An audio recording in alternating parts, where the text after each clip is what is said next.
Hey, Sammies! So, we heard a rumor that you're not signed up for our awesome Patreon yet. What? Where are you getting your bone con then? It's cool, it's fine. You can still subscribe. Just hit the link in the show notes or search for us on Patreon. We're right there. We've got all kinds of bone con. That's bonus content. We've got mini-sodes, postmortems, and Q&As, all live streamed. Polls, prizes, merch, and just a general smorgasbord of KK Sam. So join us, or else. Proud members of the Podbelly Network. What's your favorite scary movie? Oh, come on, you know I don't watch that shit. Why not? Too scared? No, it's just what's the point? They're all the same. Some stupid killer stalking some big-breasted girl who can't act, who's always running up the stairs when she should be going out the front door. It's insulting.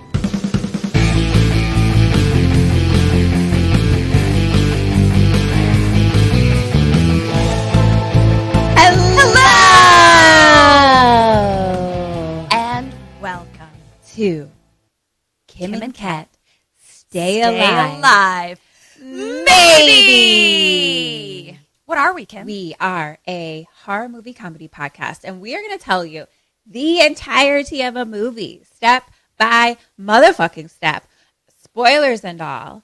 And this week, I, Kim Burns, am going to be telling you the tale. And this week, I, Ketryn Porter Martin, am going to listen and try to stay alive in it, based on the information and story that Kim tells me. May the odds be in your favor. Why, thank you, Ms. Burns. Gina holes out. It's up. So, we have been recording our episodes, video of our episodes, and putting them on Patreon. Mm-hmm. And this week, we finally have some new equipment that I think it should sound better. Yeah, And I'm very excited about it. So we have a whole smorgasbord of technological recording equipment. So many things. So many wires that are plugged into other wires and boxes. Yep. If only you could see. We look like real life podcasters. So shout out to our patrons for supporting us. We did upgrade some equipment to make the videos sound better. We've been using it for like one or two episodes. That we go live a lot over on Patreon for like our mini-sodes and postmortem, which is when we do talk about like all the shit after the movie, like just like facts about it and things we want to know and stuff like that. All those times where one of us asks the other a question that we don't know, we go and find it out. Yeah. And then just like things about the movie, since we're not really doing that on like our main episodes, like finding out about the movie. That's not like what we're doing. So we do it over on the Patreon. And so it's better. That's, I don't know. Yeah. Cool. No. Cool story, it's great. No. You know what, Kim? I thought it was a great story. I loved it, and I was absolutely engaged. Enthralled? Were you enthralled? Enthralled. All I'm saying is, I don't know. Go check it out. It sounds better. And we're excited. We hope everyone else is excited. And thank you so much to all of our amazing patrons for supporting us. We truly couldn't do it without you. Yeah, we were straight up able to get this equipment because y'all support us. So thank you. Also, help me with time. At the moment that our listeners are a live show. Yes. So does it work? Sunday night. Yes. Okay. So this Sunday night, 10:30 p.m. Pacific time. So put the kids to bed. If you're on the East Coast, take a little set nap. An alarm. Yeah, take a little nap. We're going to do a fucking live show because you know what? COVID-19 can suck a big dick. Yeah. I mean, it's a live streaming show. So everyone's invited. Sure. Yeah. And it's going to be part of Horrible Imaginings Film Festival. And so that actually starts September 1st, the festival itself. And there are so many cool things over at that festival, cool you guys. Things. There's also a chat along on Saturday night around, I think that's at 10:32, that we're going to be part of that, like watching a movie and like chatting. So yeah, if you want to go buy tickets, I'll put the link in the show notes for the festival in general. Like there's a ton of awesome like genre films over there. Miguel, who runs it, is like really fucking awesome. Incredible dude. And lots of cool people, lots of cool things. Check it out. And also, if you want to just watch ours, you can do that too. Yeah, we're really excited. I mean, I'm really excited about it. Like, I just feel really happy that, like, in all of this nonsense, we've figured out how to, still get that hit of adrenaline in, like, a live form. You know what I mean? Like, it's just... Yeah, it's going to be fun. Especially since we had, like, multiple live shows canceled because of quarantine. So it'll be fun to kind of do it. Yeah. And it's not based on, what city you're in. Our listeners from all over the country can listen. Oh, world. Oh, the world. Hi, how are you? So I've had a week. Mind. Yes, you have. It's been a thing. Guys, dive right on in, Ms. Burns. Guys, my car overheated and blew a head gasket, and I was on the freeway, and I was stuck on the off ramp. It just literally shut down. Like, I was like, "Fuck! I need to get off the freeway," and then it just turned off. It just was like, "I'm done. Goodbye." So did you have to just kind of drift? Yeah. Because where I picked you up was... I was like halfway on the side. Yeah. Like, I was trying to get to like the road, but I was like stuck on the off ramp. Right. Which is better than being in the middle of the highway. So that's a plus for sure. 100%. I've had my car shut down in the center lane of the middle of the highway. Yeah, that blows a big butt sack. Not great. Yeah. So I was grateful for that. But yeah, it just turned itself off. And then my parents give me a AAA card as like a Christmas gift. And my stepdad and I got into, we just don't see eye to eye politically. And we both know that. So I just don't talk about it. I don't bring it up. It's really not hard to just not bring something up. We're not going to change each other's minds. And there's a lot of history of things there anyway. So whatever. Last time we were on the phone, he started bringing things up. And I was like, I don't want to talk to you about this. I don't want to talk about this. I don't want to talk about this. And then All Lives Matter came up. And I was like, I'm not going to talk to you about this. I'm not going to talk to you about this. And then he hung up on me and apparently canceled my triple fucking A and then didn't fucking tell me. So then it is a fucking trash move. Trash move. So I was just fucked on the side of the road then because I didn't know. Like, I would have gotten my own shit. You know what I mean? And it's a fucking gift. It's a gift that they give you. So whatever. It got taken care of. I ended up having to pay for it, and got my car towed. Then find out that the radiator plate, it's like fucking melted and shit, and like easily a couple $1,000s to fix, at least to fix the first part, to then just see if there's more. Like, it was so bad that they couldn't even start it to kind of figure out things. And bro, you said your bro talked to the mechanic, right? So yeah, that was what was really cool. Okay. So my family used to own an auto shop, and so my stepdad's a mechanic, and two of my brothers are mechanics, and that was the one thing I could really rely on him for was car stuff, and so it was really complicated emotionally because of all of that. The whole car thing sucks, but it was more of the family stuff and everything that's a lot harder to deal with, because I just felt completely let down, abandoned. Yeah. And it's not a good feeling. I can't rely on them, and I've always felt that way, but it was the car was the one thing that I could.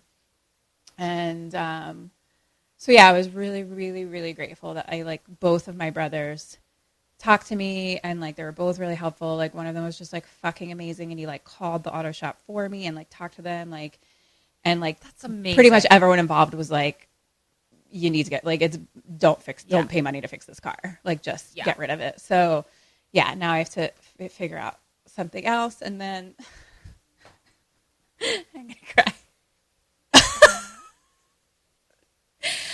guys, just like, Ketryn is like the best friend in the world. Like, you have no idea. Well, Kim, you agreed to cry. I did not agree to cry. She's just like so there for me. Like how I was just saying that I can't rely on my parents like at all. Like don't have a lot of people I can rely on in my life. Like, and so I have been forced to do everything my own. Like I have to do everything on my own. I just have to. And I just make it work. I always do. Like, but like Ketryn like came and picked me up like from the fucking side of the freeway.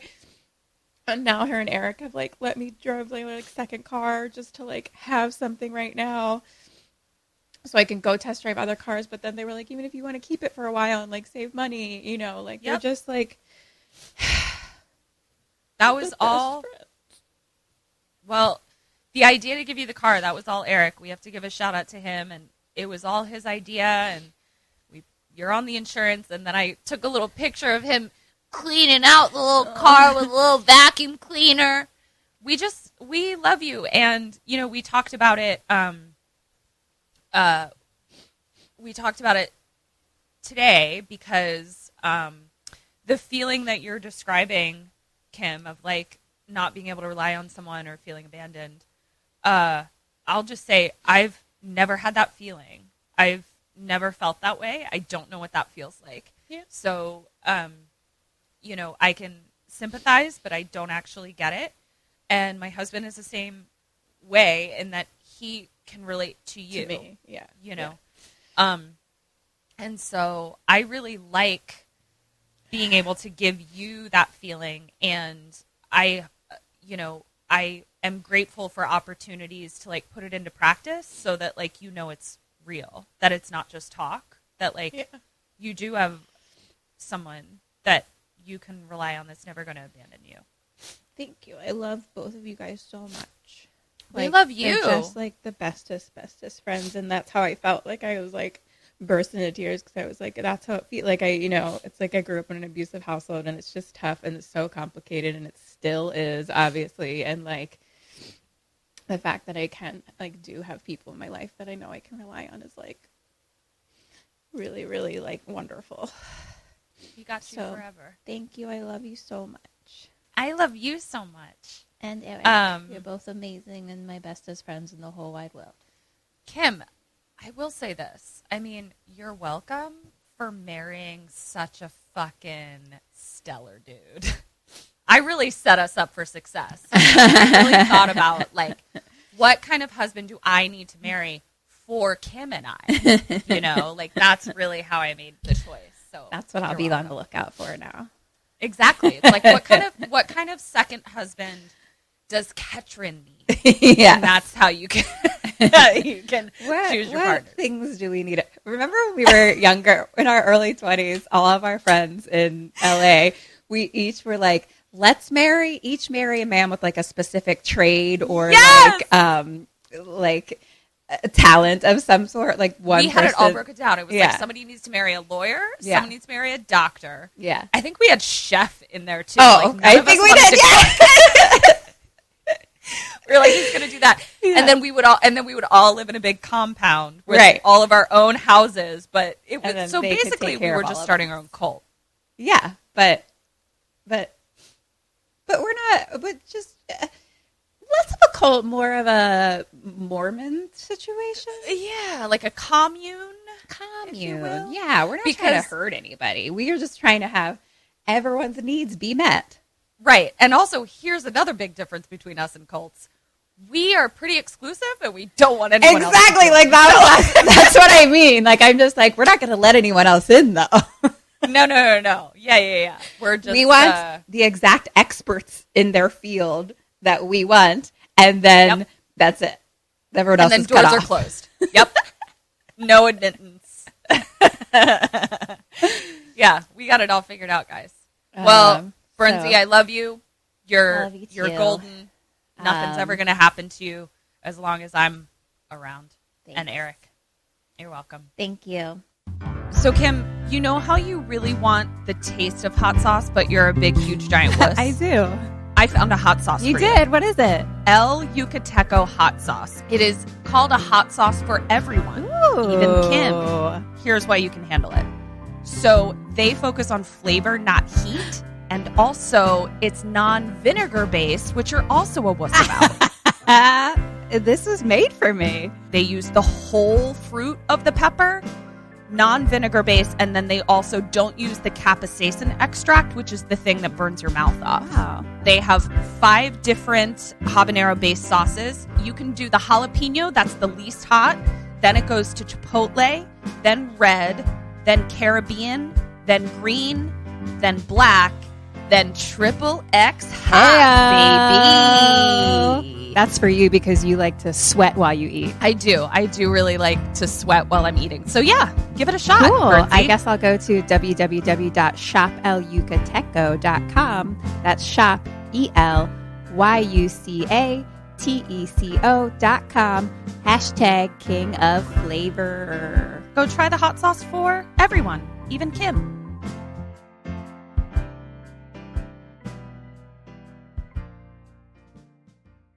Do you want to hear about a movie? Yes, ma'am. Okay. This is Daniel Isn't Real. Interesting. Do you know what this is? No. Well, I mean, I've seen it on your list, and it's been on your list for a while, I think, for a minute. So anytime I've seen it come up in articles or anything, I avoid it. Oh, so okay, good. I know nothing. Oh, good. So it's on Shudder. Okay. It was made in 2019. Okay. So, okay, dead or alive? Luke. Alive. Daniel. Dead? Mom. Dead. Cassie. Alive. Sophie. Dead. Roommate. Roommate. Dead. Dr. Brown. Alive. You're on par with your 100 episode scores. Oh, great. Cool. We start with like a red and orange, like swirling galaxy looking thing that has like kind of like thunder, rumbly sounds and like light flashes through it, like lightning and stuff kind of thing. Okay. Cut to a diner where we're kind of like behind the counter and we're looking out. There's like a girl kind of getting coffee together who works there. There's someone sitting at the counter next to us. There's someone sitting at the counter on the corner. And right behind the person on the corner is the doorway. Okay. To get into the the diner. Mm-hmm. And then at the end, there's like a table where people are sitting. So the coffee shop girl is kind of like handing coffee to someone. She goes to the other guy being like, you want another cup? Like, da-da-da-da. And then she's like going to the little thing and making coffee. And then some guy walks into the doorway, bam, shoots the guy at the counter with a shotgun. And then he shoots the people at the table. And then the girl just like ducks down like behind the counter. So we're just looking at her and just hearing like bam, bam, bam. Like he's just shooting up the fucking place. Did we see who came? Like, did we see someone come in? Not really. Oh, like, no, because she was behind, or she was doing coffee. Yeah. Like, I mean, we saw like, he's like a guy in like a white button up basically with like a black tie, but like pulled out shirt. Got it. Vaguely kind of, you know, but I couldn't like pick him out of a lineup. Okay. Now we cut to a house where two parents are in the kitchen and they're fighting. And the mom is like yelling at him, like, don't tell me how to feel and all these things. And like, you know, she basically, it sounds like the dad is trying to leave pretty much. Oh, okay. She's like yelling at him. And then like she starts throwing fucking plates at him and like on the ground and stuff. And he's like, you need help. Like, and there's something mentioned about doctors and stuff, but he's like, you need to get help and things like that. And then we see kind of like around the corner from them in the hallway is a little boy.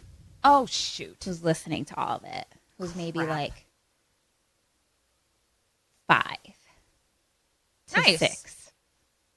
5 to 6. I think okay. that's his age. I'm going to go with Great. it. Love it. I mean, now that I have 5-year-old nieces, I'm better at that exact age. Ooh, I like that. Yeah, you have a reference point. I can do 10-year-olds pretty great. Yeah. We'll I say can 5. I can. Yeah. Yeah, he's going to be 5 to 10. He just looks like a cute little baby 5-year-old. Oh my gosh. And he was listening to the fight? So yeah, he's like kind of watching and hears it all. And then he's holding a little stuffed like animal, like a little bear or something. And he's like, "It's going to be okay, Wilbur." And then he like runs out.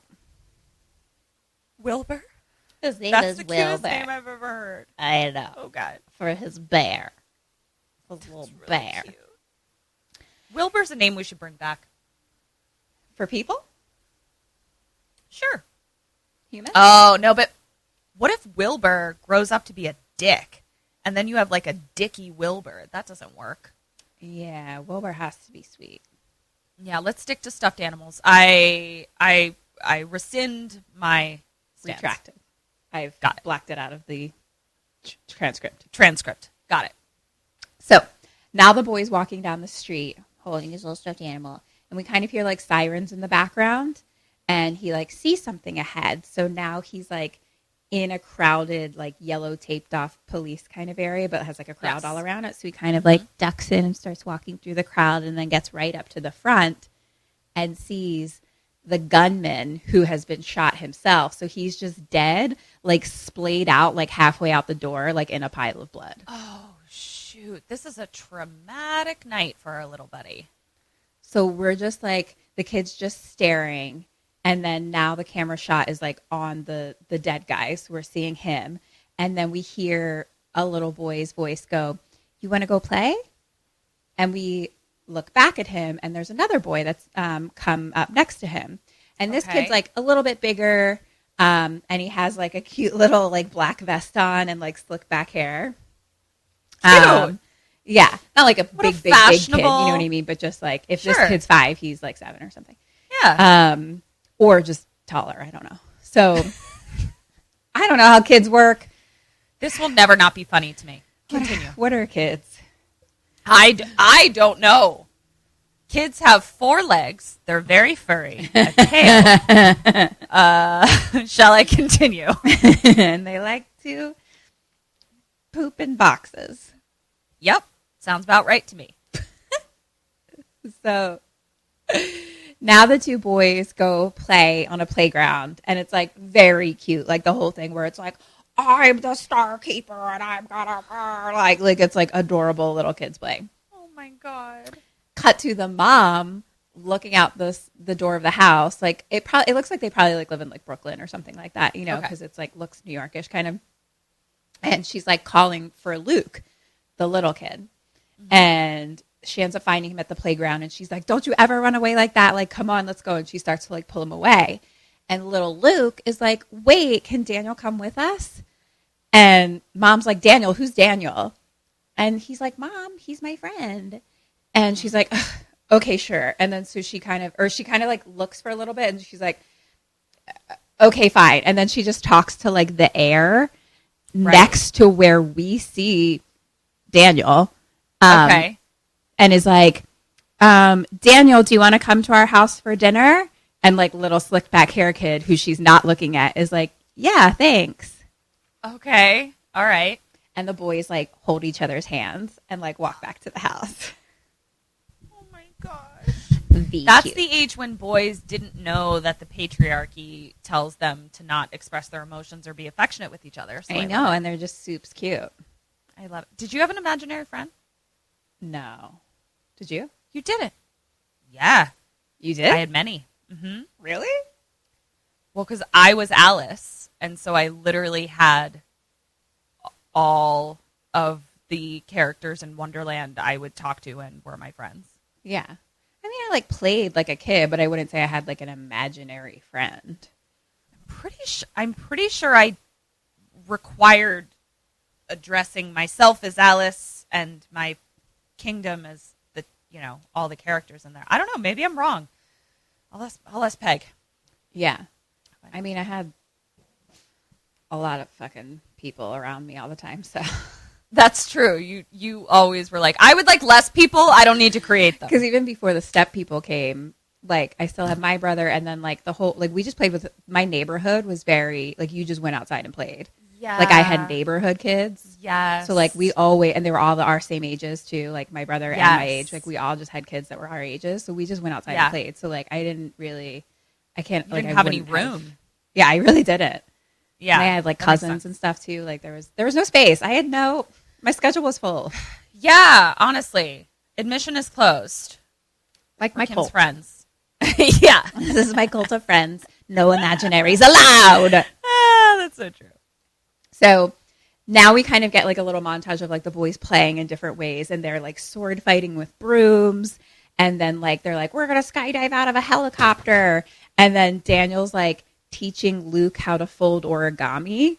Oh, Cut to Luke like bringing mom like a little basket that's like an origami tea set, and he's like, I made this for you because you've been sad lately. what a sweet little boy. So then they're back to like jumping out of the helicopter, and they do this little like movement where they're like whoosh, and it's like the parachute like coming out. And then they're broom fighting, but like the brooms turn into actual swords. Like, and so then Cute. they're like actually like fighting with swords and stuff in this Yeah. like little like castle land. And then we see mom come in, and she's watching, and it's just Luke by himself with a broom in the air, like smiling. Oh, right, and having okay. the best time. Yeah. So, and then we cut to like mom who like holds Luke up into the mirror in the house. And she says, we're going to be just fine. Just you and me. Okay, so dad left. So dad left. Yeah. Okay. So she's holding him up and like sitting in the mirror and being like, you know, just you and me. Daniel's kind of on the side, like watching this. And he's like, then later says, I have a really good idea. So now the two boys go and open a drawer, and it has a bunch of like meds in it. And so like Luke pulls one out and he can't open it. Daniel like tells him how to open it. Like you have to push it down. Shit. And Daniel's like, they're going to give your mom superpowers. So Luke is now like standing on a chair, like making like a milkshake or something or smoothie, and like pours the whole bottle in. Oh, fuck. This is not turning out well at all. This is bad. Peg? What did Peg? What did Ketryn's friends do to you? Uh-oh. Yeah. Cut to Mom was just like, can you guys get me another bourbon? and they like bring it in a full tea set. Totally. Yeah.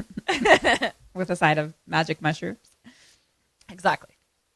Cut to mom in bed, very sick, shockingly. Sure. Yeah.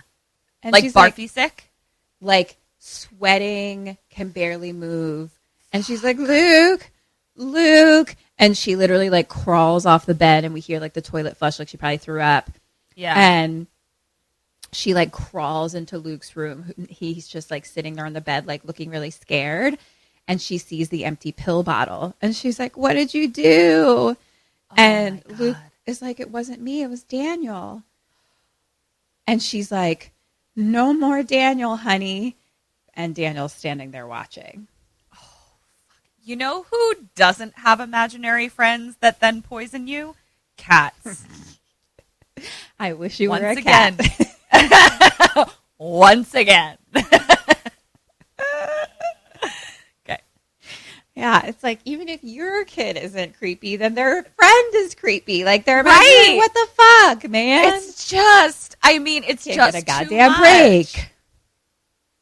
So We got to warn Jenna. We got to be like, if your kids start talking about imaginary friends. I don't know how this came up. Probably somehow through this, watching this. I don't know what I was looking for. Maybe I was looking for the clue picture for Instagram. Like, so I was looking for imaginary friend or something. And I came upon this article that was like, how to tell if your kid's imaginary friend is possibly a ghost. Oh my God. We need to send that to everyone we know with children. We have to do it. That's great. Yeah. And I was like, I thought you were going to say, how to tell if your child's imaginary friend indicates that your child is mentally ill. That's what I was going to think. That's its own lesson that needs to be taught.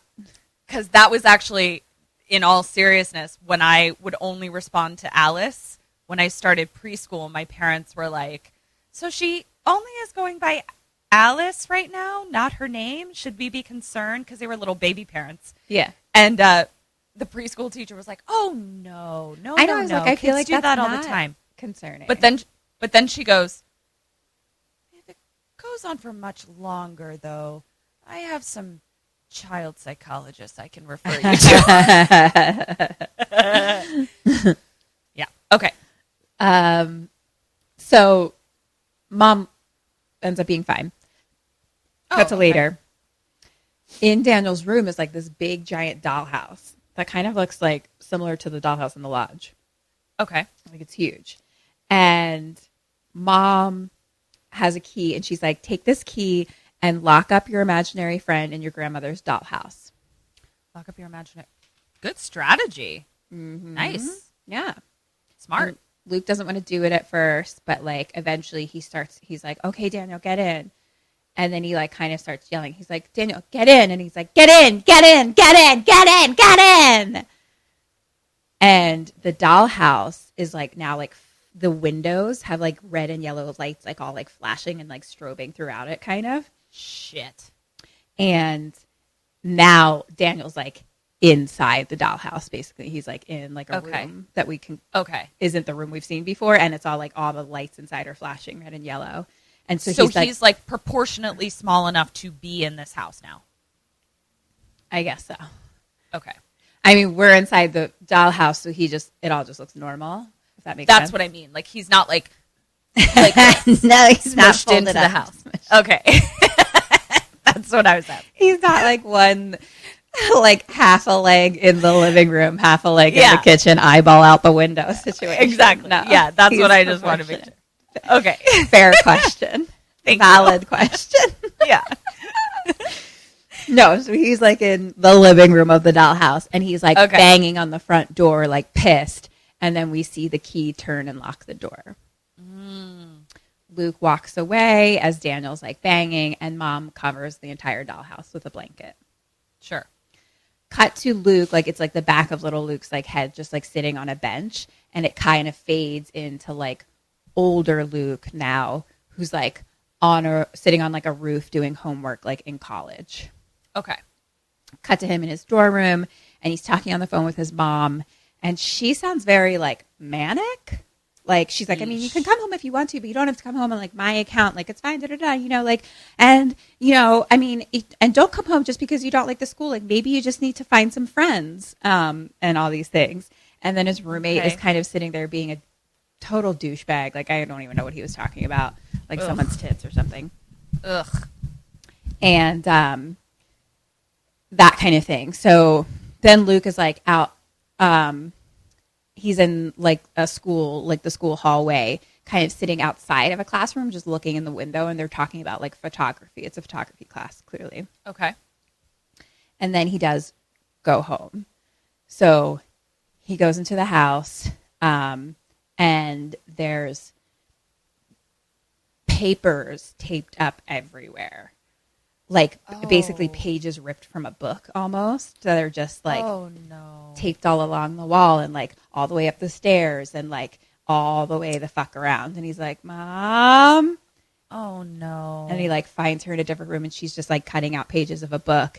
And he like brought food for her, and she's like too busy with the things she's doing. And we just hear like a really loud clock ticking, like my fucking nightmare, you know, where she's just like full nightmare. And it's like click, click, click, click. And I was like, ah! Ugh, that is excruciating. God, you really need a mommy when you're like that age in college, and to have to be the parent. Oh God, that's just terrible. Yeah. He's kind of like, what are you working on?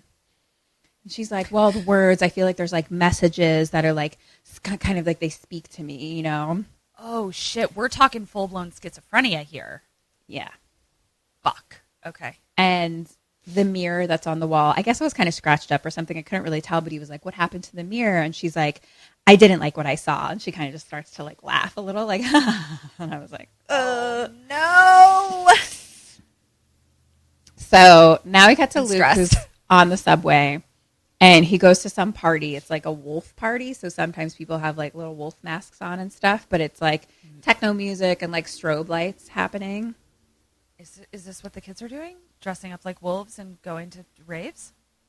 Wolf party. Yeah. Wolf party. We literally just showed each other pictures of our like porn star parties and like S&M parties that we used to do. And you're not wrong. Like every party we did in theater was themed in some way. Yeah. That's, you know what? Man, theater parties, there's no party like a theater party because there's always a fucking theme. Yeah. It's like Halloween all year round. We just dressed up all the time. It was fucking amazing. And then just, you know what we're doing in 2021 when the apocalypse is over? What? Theme parties. Theme parties. Bringing them back. 2021 is the year of theme parties. It has been declared.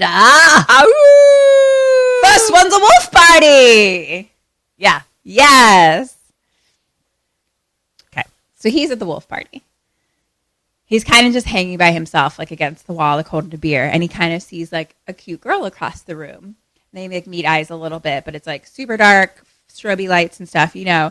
And he kind of starts to like walk towards her and then like get a little like feel weird. And he like passes out and looks like he kind of starts to have a little bit of a seizure. And then like POV from him, there's like flashes above him and the faces standing around him start to like, it's like normal face, but then it flashes into a wolf. And like flashes back and forth a little bit. And so he freaks out from that and he like screams and then like runs out and goes back to the subway. Sure. Okay, so not a roofie situation because he was able to like wake up and move and get out. Okay. Yeah. To me, yeah. I mean, I would have assumed it's more of the strobe lighty thing, but I hear holding a beer at a college party and I immediately go roofie. So I was just, that's what I was clarifying. No, definitely not. It was a mental thing. Okay, got it. Speaking of which, cut to him at his therapist's office. Therapy is good, bro. Therapy is good. So the doctor is kind of saying how it's common for people to see things that aren't real. And he's like, stress alone can do that. So he like wouldn't really worry. And Luke is kind of like, well, if I faint like a Victorian Duchess every time I get stressed out by college, it's going to be a long 4 years. Like a Victorian Duchess? What a little love muffin. Oh my God. I love it. Luke is amazing, by the way. The actor of Luke is amazing. I can't decide when I want to share this information about who he is because he's such a good, he's such a good actor. Okay. And totally adorable. And his name is Miles Robbins. And I was like, who is this kid? Because like once I got to the end, I was just like, I got to find out who this kid is. He's the fucking son of Susan Sarandon and Tim Robbins. Stop it! And I was like, well, no wonder you're such a good actor. It's like literally inside of your blood genes. Like in your body. It was impossible for you not to be a great actor. Okay. This is, I mean, I was already all about seeing this with my own eyeballs, but now I'm like, my eyeballs are on. Yeah. I mean, he only gets better, but so, and he's talking about how mom doesn't trust doctors and like she wouldn't even want him to be here right now. Like, and he kind of is just saying like that she's not well. And he's like, I think it's gotten worse since I went to college, and he's kind of starting to worry. And the doctor's like, what are you worried about? And he's like, well, I'm worried that I might become like her. And he's like, this is the age, right? That it happens. Yep. Did you throw a little part? You probably didn't. I think this was just me. Did you throw a little party when you bypassed the age that you were most likely to get schizophrenia? I've never considered that I would get schizophrenia ever in my life. Yeah, me neither. I think that's super weird. No offense. I mean, it's fine that you can. No. It's crazy. Why would anyone celebrate that or be sort of talking it up until that age and then be really excited when it passed? In your and my defense, I don't think that's specific to schizophrenia. That's specific to me not believing that I'm going to get anything bad. Right.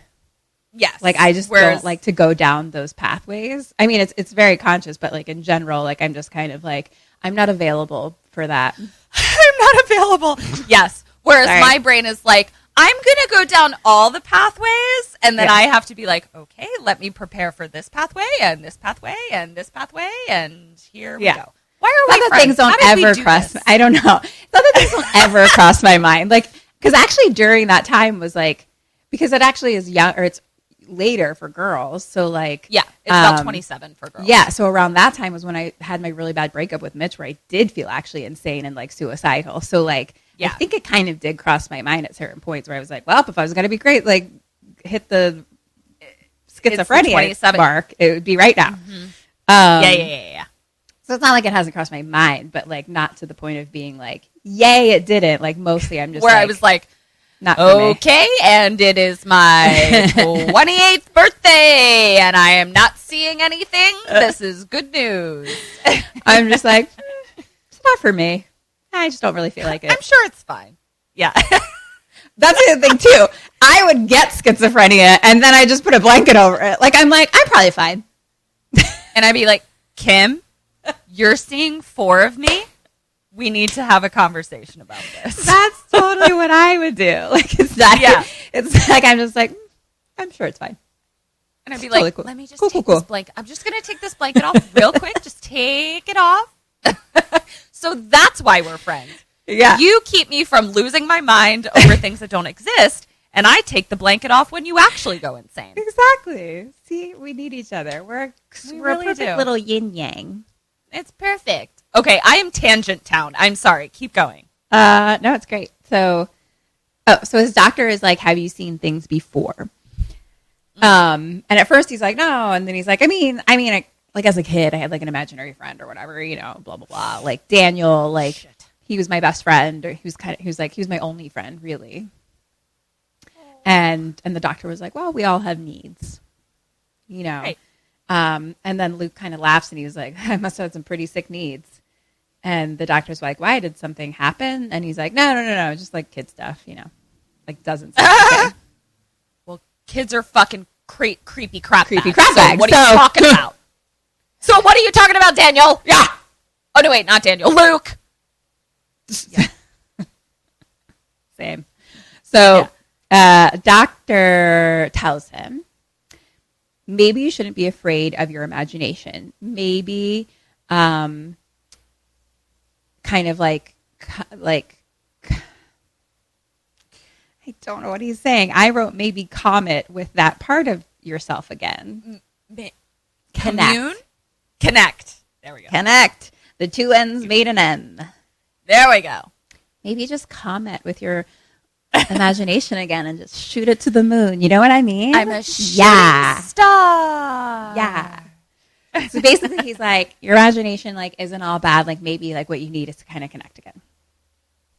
So cut to Luke, kind of just walking down the street now, but he's like looking at his phone, like not paying attention. And some chick on a skateboard like crashes right into him. And they kind of fall and have a whole interaction. And she's like this like beautiful badass girl with like dreads and like super artsy. And she's like, what the fuck? You know, like very sassy, you know? Moving on from there, cut to, later, Luke and Mom are just kind of like sitting next to each other, like snuggled up, like watching TV. And Mom just kind of snuggles in and she's just like, you know, you've got to love yourself. Oh, and it's very Mom, sweet. That's true. So now Luke is like up in like his bed in like his childhood room, and he sees like his little stuffed animal that he had as a kid sitting kind of like somewhere. Yeah. And he's like thinking about what the doctor said, and he's like, hey, Wilbur, how you doing, buddy? And he kind of like talks to him, and then like he's like, you know, like just like it's just sweet, and kind of like gives him a little hug.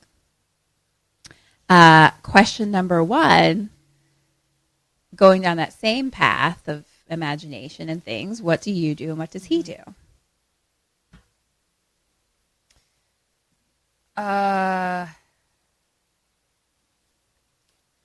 I think if Daniel is a manifestation of some shit I haven't dealt with, I gotta unlock it. You can't deal with your shit unless you expose it.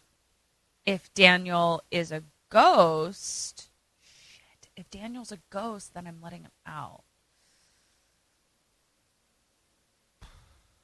I'm going to go down the path of mental health. I think I got to let Daniel out and at least just like gain more information. Because I'm clearly having episodes, so I need to gather some tools to deal with my episodes, and I don't think I can do that unless I deal with what Daniel is. So I think we're both going to open the dollhouse hand in hand. Point for Luke. Okay. He goes to the dollhouse. Okay, so I should not have opened the dollhouse. Great. Okay, good to know. He goes to the dollhouse. He pulls off the blanket, finds the key in his room, and it's kind of, we just see like a dark, like slow zoom towards like the dollhouse. But cut to later. Your strategy of putting a blanket over things pre-therapy legit is what they did. They literally put a blanket over it. Okay, so I just got to get into my I was here for it. Pre-therapy mind. And I'm going to put a blanket over everything. You guys go. Blanket that shit up. Look at you go. Okay.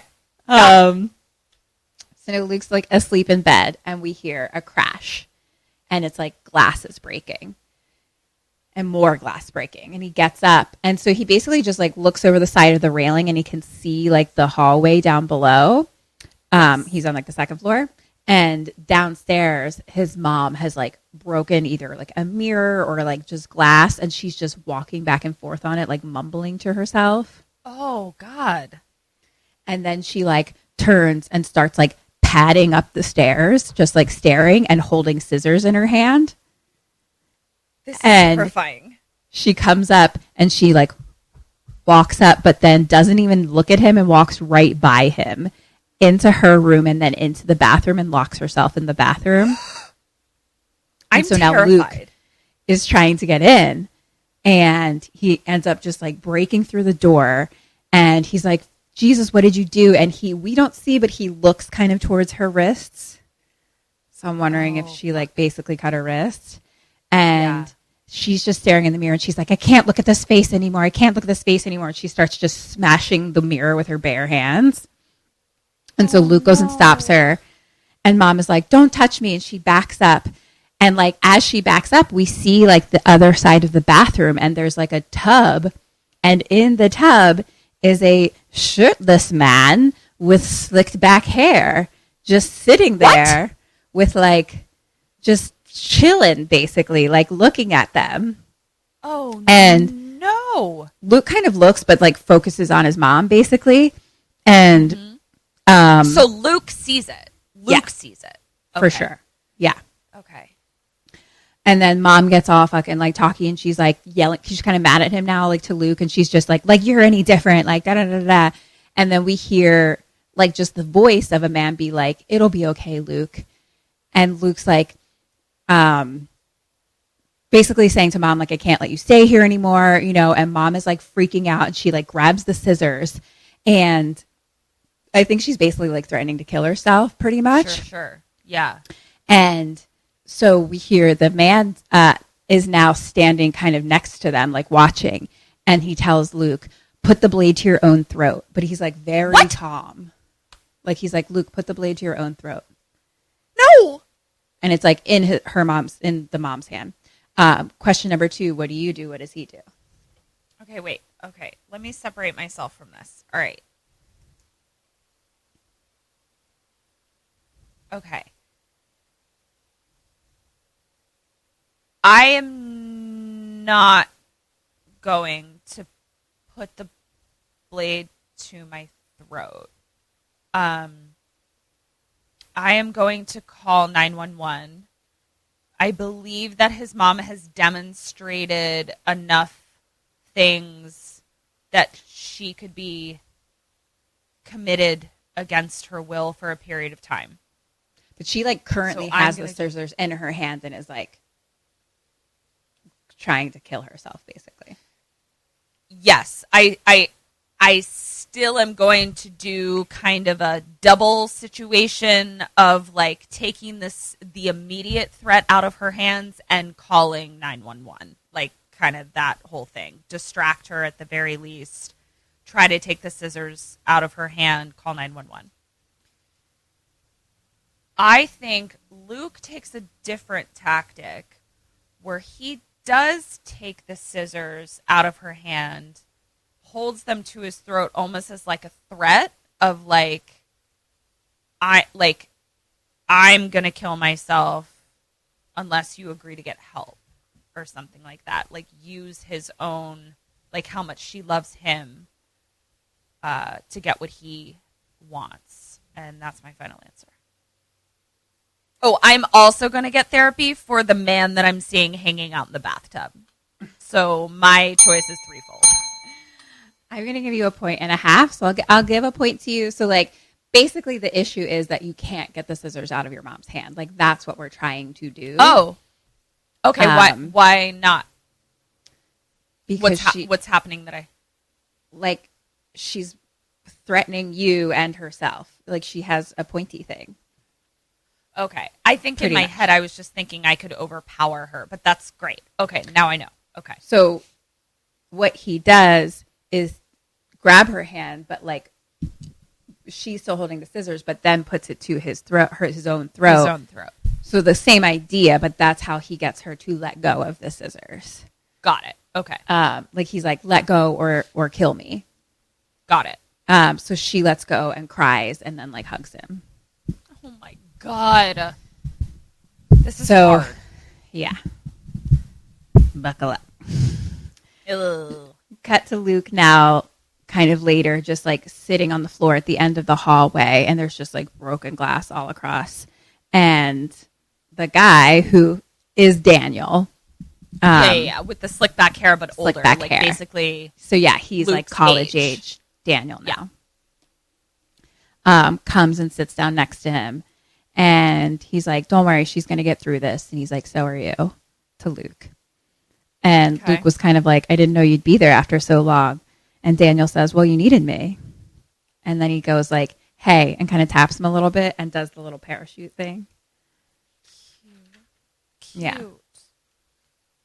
And so the next day, Luke is like cleaning up the glass downstairs with a broom. And Daniel comes in holding up a broom and he's like, my blade swings sharp, sire. And Luke is like, my blade is a broom. It felt very Drop Dead Fred right now. Of like, yes, I was just thinking that. It felt very Drop Dead Fred. Yeah. Oh, I love that movie. I love that movie so much. Where it's Are you like Team he's Fred grown or up Team now. Sanity? Do you remember this from How Did This Get Made? Fred. Team Fred, I think. Team Fred. Yeah, for sure. I can't remember what the teams are exactly, but I remember pretty sure that I'm Team Fred. Basically that Fred was there to like that he was real and he was there to like make her feel her full self kind of thing. And Team Sanity was that she's schizophrenic and insane. No, and I was Team totally Fred. Team Fred. Yeah. Okay. So Daniel kind of starts looking through, Luke has some school books there and it's like hardcore classes, you know, and Luke's kind of like, well, it'll be good for me to apply to law school, basically is why he's taking those classes. And Daniel's like, oh, he's like, your father was a lawyer, wasn't he? And he's like, man, last time I saw you, you were a kid like bursting with imagination. Like what happened? And Luke's just like, you know what fucking happened, Daniel. And it was the parents fighting, dad leaving, and then seeing a dead body in the street. No, it was Daniel trying to murder his mom. His mom, right. Ooh, I blocked that out too. Me and Luke blocked it out. Yeah. Then there's a knock at the door. It's fucking sassy skateboard chick. Hey, bitch. And she like puts against the window his wallet had like fallen out of his bag or whatever when they crashed into each other. And so she comes to give it back and Daniel's just watching and he's like, don't let a gorgeous girl leave your apartment. And so he's like, oh, let me get you a reward. So he's like, kind of goes back in the house to like go get some cash. And she kind of like wanders in and like looks around. And she's like, no, it's cool. It's cool. Like, really. And Daniel's like, insist. And Luke's like, I insist. You came all this way. And Daniel's helping Luke get laid. Okay. And so she takes his money and she says, like, awesome. Like, she's like, I'll buy new paint and I'll think of you. And he's like, oh, you're a painter? And Daniel's like, you're an artist too, Luke. And Luke's like, I mean, I do photography sometimes, to her. And she looks around at like all of like the papers kind of still everywhere and the glass and some blood. Oh, shit. Yeah. And he's like looking around. He's like, my mom had an accident. And she's like, with a chainsaw? Ring! Ring, ring, ring, ring, ring, ring, ring, ring, ring, ring, ring. I don't know why I love it so much. Ketryn's crying. Aww. I think just because we established that it's like you, like it's like you saying I love you, that it just. I was really excited to do it. I couldn't wait. Okay. So anyway, she says that minus the amazing sound effect because Sure. Because who could possibly? who could No one. exactly. Yeah. And so she kind of stopped herself. She was like, that was mean. And she asks like if she's all right, you know. And he says that she's in the hospital. And Daniel's like, yeah, that's good. Like, be vulnerable. And he's like, yeah, I'm just, you know, Luke says, I'm just here cleaning up things, like trying not to think about it, you know. And so she pulls something out of her bag and she's like, it's an invite to like some artist opening tonight that she invites him to. And she leaves. And Daniel laughs and he's like, so you're a photographer now, huh? And Luke actually goes and like grabs like on like a bookshelf somewhere. There's like this like old camera that he goes and like pulls out. And Daniel's just like basically they're going to go to the party and Daniel's like, I'm coming, right? Question number 3. Does he come? Do you let him come? And does Luke? Okay. I don't. I don't. I'm pretty good in social situations. He gave me a little bit of confidence. I don't want him to come. I think Luke has him come to the party. Yay! Double ding. Believe in yourself, kids. So cut to Luke and Daniel on the subway together. And they're walking down the street. It's nighttime now.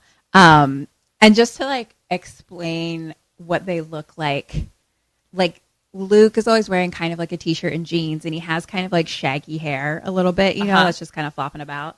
Yeah. And Daniel still has like the slicked back hair.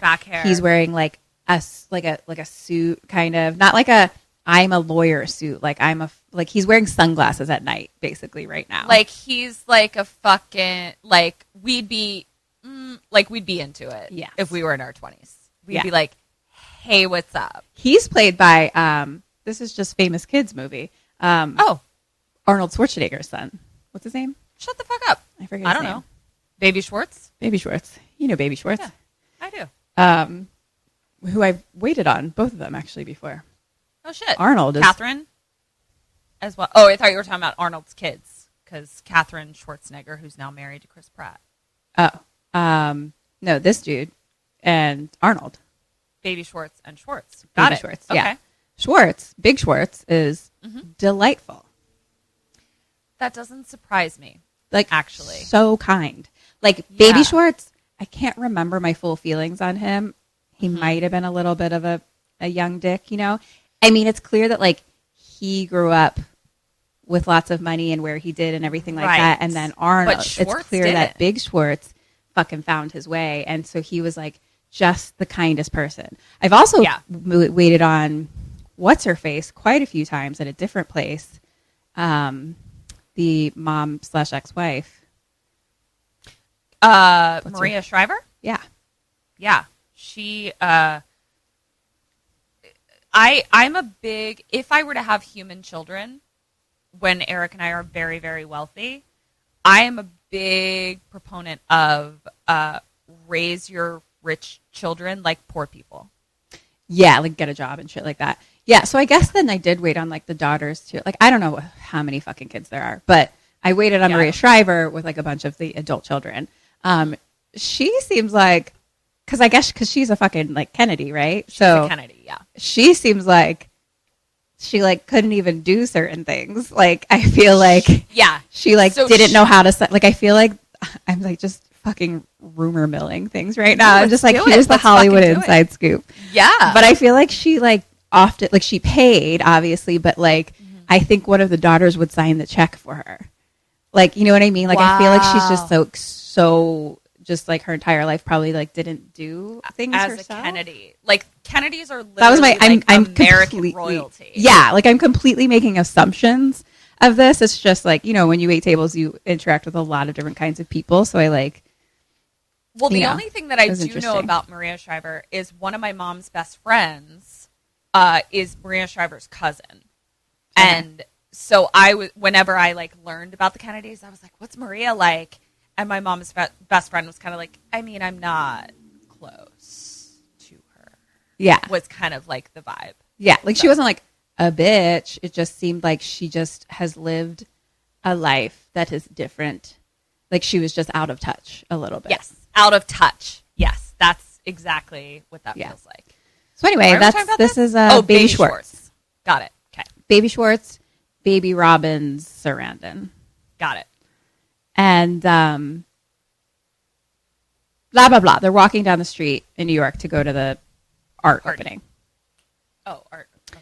And Luke's like a little worried because he's like, you know, like not sure if they should have came because he gets a little overwhelmed at these things, you know. Yeah. Last time he passed out and had a seizure. So sure. And Daniel's like, well, that's just because I haven't been around. Okay. So they kind of walk up, and outside our fucking artist girl is like, her name is Cassie, and she's out there like holding a bottle, like starting a fight, or like kind of like fighting with another girl, basically. Not like fist fighting, but like yelling at each other, basically. Yeah. But like kind of threatening her with a bottle. And so Daniel tells Luke to go diffuse it. And wow. And Luke is just like, oh. So he kind of just like starts to step up behind her and like taps her on the shoulder, and she like turns or like whoops around being like, what the fuck? And he's like, oh, but it does kind of like stop the fight because she's just like, you know what? Distracted. I just found out that this place is a bunch of like fucking posers or whatever. And she just fucking walks away down the street and like throws the bottle against the wall. And then she turns around and she's like, you coming? And and Luke's just like, yeah. And like follows behind. Yes. 100. Yeah. So now they're at like her artist loft. Okay. In New York. And she's like changing and just talking about artists and art and stuff like that, and how like blah blah blah, like you can't even be an artist in New York anymore. Like now she's like, I feel like I'm just looking for approval from fucking like trust funders and shit like that, you know. And she's like, do you ever feel like you just have no idea who you really are? Yes, girl. Mm-hmm. And so Daniel, of course, is there, and he's like looking at some of her art, and he like points one out to Luke, and so Luke goes and like asks about it, and it's like a portrait of like a man, and Cassie's like, oh, it was like an experiment, like one that clearly didn't work, and turns out it's her father. Oh. But Luke and Daniel both like say, like, Luke says it's like really good, you know, like Daniel's like, it's like the best thing in here. Good old daddy issues. Right? Been there. So I guess like the piece that she had been working on that was maybe going to be at the show, or I don't even know, is like, it's like 3 big walls, and it says cat box on it, and there's like 2 cat portraits, and then like a toilet in the middle with like trees growing out of it. So like, what? That sounds beautiful.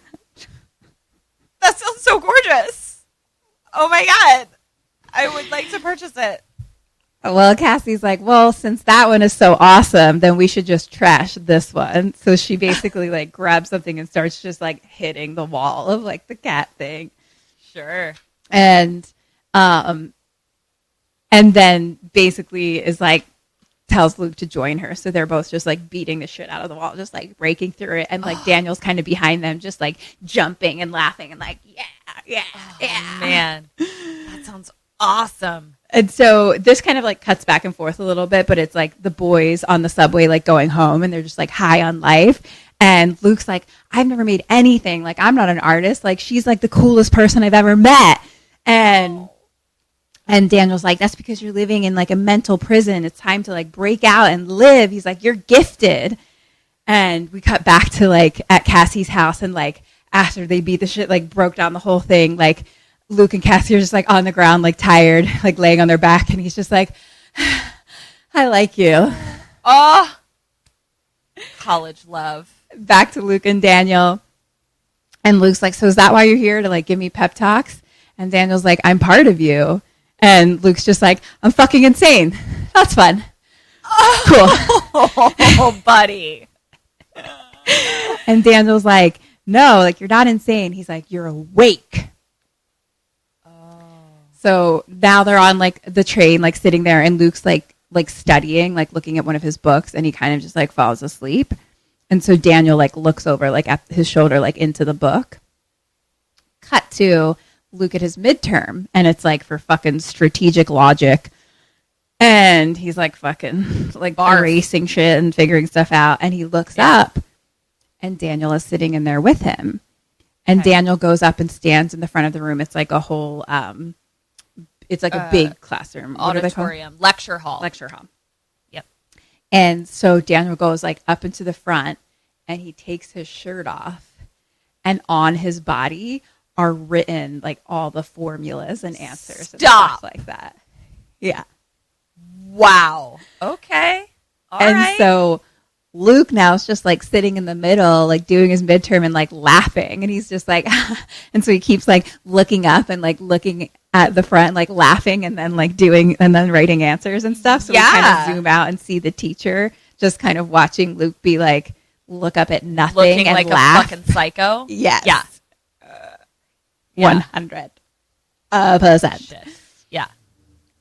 So now we're back at his dorm room, and Daniel's kind of fucking with like his douchebag roommate. So he's like asleep, the roommate is, and Luke like puts on some like mask or whatever, and like gets right in front of like roommate's face until he wakes up and he scares him. And then like Daniel and Luke just like fall on the ground, like cracking up, like just rolling on the floor laughing, like literally. Yeah. And then they're like in a dark room, like looking at Luke's pictures. And then they go to a college party. So like a house party. Sure. But again, it's like, it's very like red lit. Like there's red lights all around and music's playing, whatever. Mm-hmm. And like they walk in, you know, and Daniel's like, I bet you can get the phone number of any girl in this party. Yeah, you can, buddy. Yeah. We're just looking for a boy that's confident and treats us right. Well, treats us fine. At that time, that's what we're looking for. We're looking for someone who treats us right. What the fuck, Ketryn? Right. No, I was talking about who I was in college. Well, who I was in college. Yeah, but who it should be. Who it should be, someone who treats you right. Someone who's confident, treats you right. Yeah. All our college listeners out there. And, I'm like, don't lower it. No. So he sees a cute girl with like a little bob, like my old haircut with bangs and a bob. And Daniel kind of talks about like what, like, oh, she seems like the smart romantic type, like Silver Screen style, like Pandora's Box, which is like a movie. Yep. And so Luke goes up to her and he's like, you have like a Louise Brooks vibe. She's a silent film star from Pandora's Box. And man, she says, oh, the German classic woman whose like sexuality brings ruin to herself and everyone she knows. Uh-oh. And he's like, yeah. And then they kind of talk and flirt. Like she's studying psychology, and he like takes a picture of her. And she's like, oh, over here, and like stands like kind of with her back to like the bright light, and like takes a picture. And then she like goes to his pocket and grabs his phone, and she puts her phone number in, and she's like, text me the photo. And she's cute. Yeah. And he's like, and like kind of walks away, and he's like, I'm Luke. And she's like, Sophie. my gosh, that's adorable. So now Luke is just sitting on a couch kind of in like another room, basically, but it's at the party, drinking with Daniel. So he's just just drinking by himself. Mm-hmm. Like Oops. he's just sitting on the couch. And so he's like drinking a beer and Daniel's like, chug, chug, chug, chug. And then he's like, you're going to do shots. And he's like, 2 for me, 2 for you. And like Daniel's like, I can't have one. So 4 for you. So he's just like, cut to later, like Sophie's like sitting on top of him on the couch, like making out with him. Daniel's watching. And later now Luke's like fucking drunk. It's just like jumpy, like jump shots, like all just flashing or whatever. Like a fucking college party. Exactly. You've been there. Sure have. So then he goes into the bathroom and he kims in the toilet. Right. Which is throw up. Yep. And Luke's just like, I fucked up. And Daniel's like, no, you did good. And then Luke Kristen's. Which is... and falls asleep. And falls asleep. Falls asleep on the toilet. Kristen. That was an inside sync joke, but I really wanted to do it for Ketryn. I was very excited. We're definitely going to timestamp this one and tell Chris to listen. For sure. Oh, Kristen, wakey, wakey. So yeah, he like falls asleep like laying on the toilet basically. And Daniel pokes him and he's like passed out. And so Daniel does this weird thing now where he like takes Luke's hand and moves it to like pick up a razor that's sitting on the thing. And it's like a straight razor too. So like he picks it up and he like opens it, but all with like Luke's hand. Like he's like using Luke's hand. And then he like holds the razor against Luke's throat and does like, he's like, drop it or kill me, mommy. Daniel, I don't like this method. And, which is like, what happened earlier. Yeah. And then like Luke kind of like shakes awake a little bit. So he like drops it, but it has like a little nick on his neck now. Yeah. So why does a college bathroom have a fucking straight razor in it? I guess if boys live there and shave their face, I don't know. Bunch of college boys are straight razoring their face. Who knows what boys do? Who knows what boys do? That's true. I still don't know what boys do, and I live with one. Lord knows. Yeah. So he's now in the other room. I don't know what the fuck he's doing right now. Could be anything. He's just straight razoring the whole place. Just fucking be literally the walls up. Yeah. Straight razor, straight razor, straight razor, straight razor, straight razor. It's just like Eric, chopping bits of beard. I don't know what he's doing. Honestly, literally, I don't know what I'm going to walk into after this. Okay. So now it's daytime. They're by like, I guess the Brooklyn Bridge or something, but like along the water. Like, so like Daniel is like straight, just like, this is why I know that Daniel is some type of ghost monster or just straight psychopath because he's now just walking through the water with his shoes on.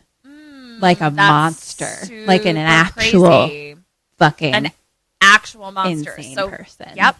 His socks are fucking soaking wet. Just like, and he wears suits and shit all the time. So they're like dress shoes. Just like. That's insane. Kicking through the water. Not only is that uncomfortable, but you've now ruined your shoes. It's insanity. Just straight insanity. Wow. Okay. But turns out, I guess Luke was kind of like, how's the water? And Daniel's like, I don't know. So. Because I'm a ghost monster. Ghost monster imagination. Yeah. Then we're kind of looking at like some of Luke's photos. They're all black and white, kind of just like hanging on a clothesline-y kind of thing. Mm-hmm. And Daniel's saying that it's good stuff. And like Luke's like, yeah, I mean, I'm just trying to like connect with people, like empathy, I guess. And Daniel's like, whatever you say. Okay. So now later, Cassie and Luke are hanging out and they're like dancing down a street basically. And they like stop at like a fence and they climb the fence and it turns out to be like a school bus yard. So they're just like dancing throughout and like playing throughout all the school buses. Yeah. And then they go into some bookstore that's like closed. I guess she used to work at it or something like that. And they're just looking at different books and she pulls out Where the Wild Things Are.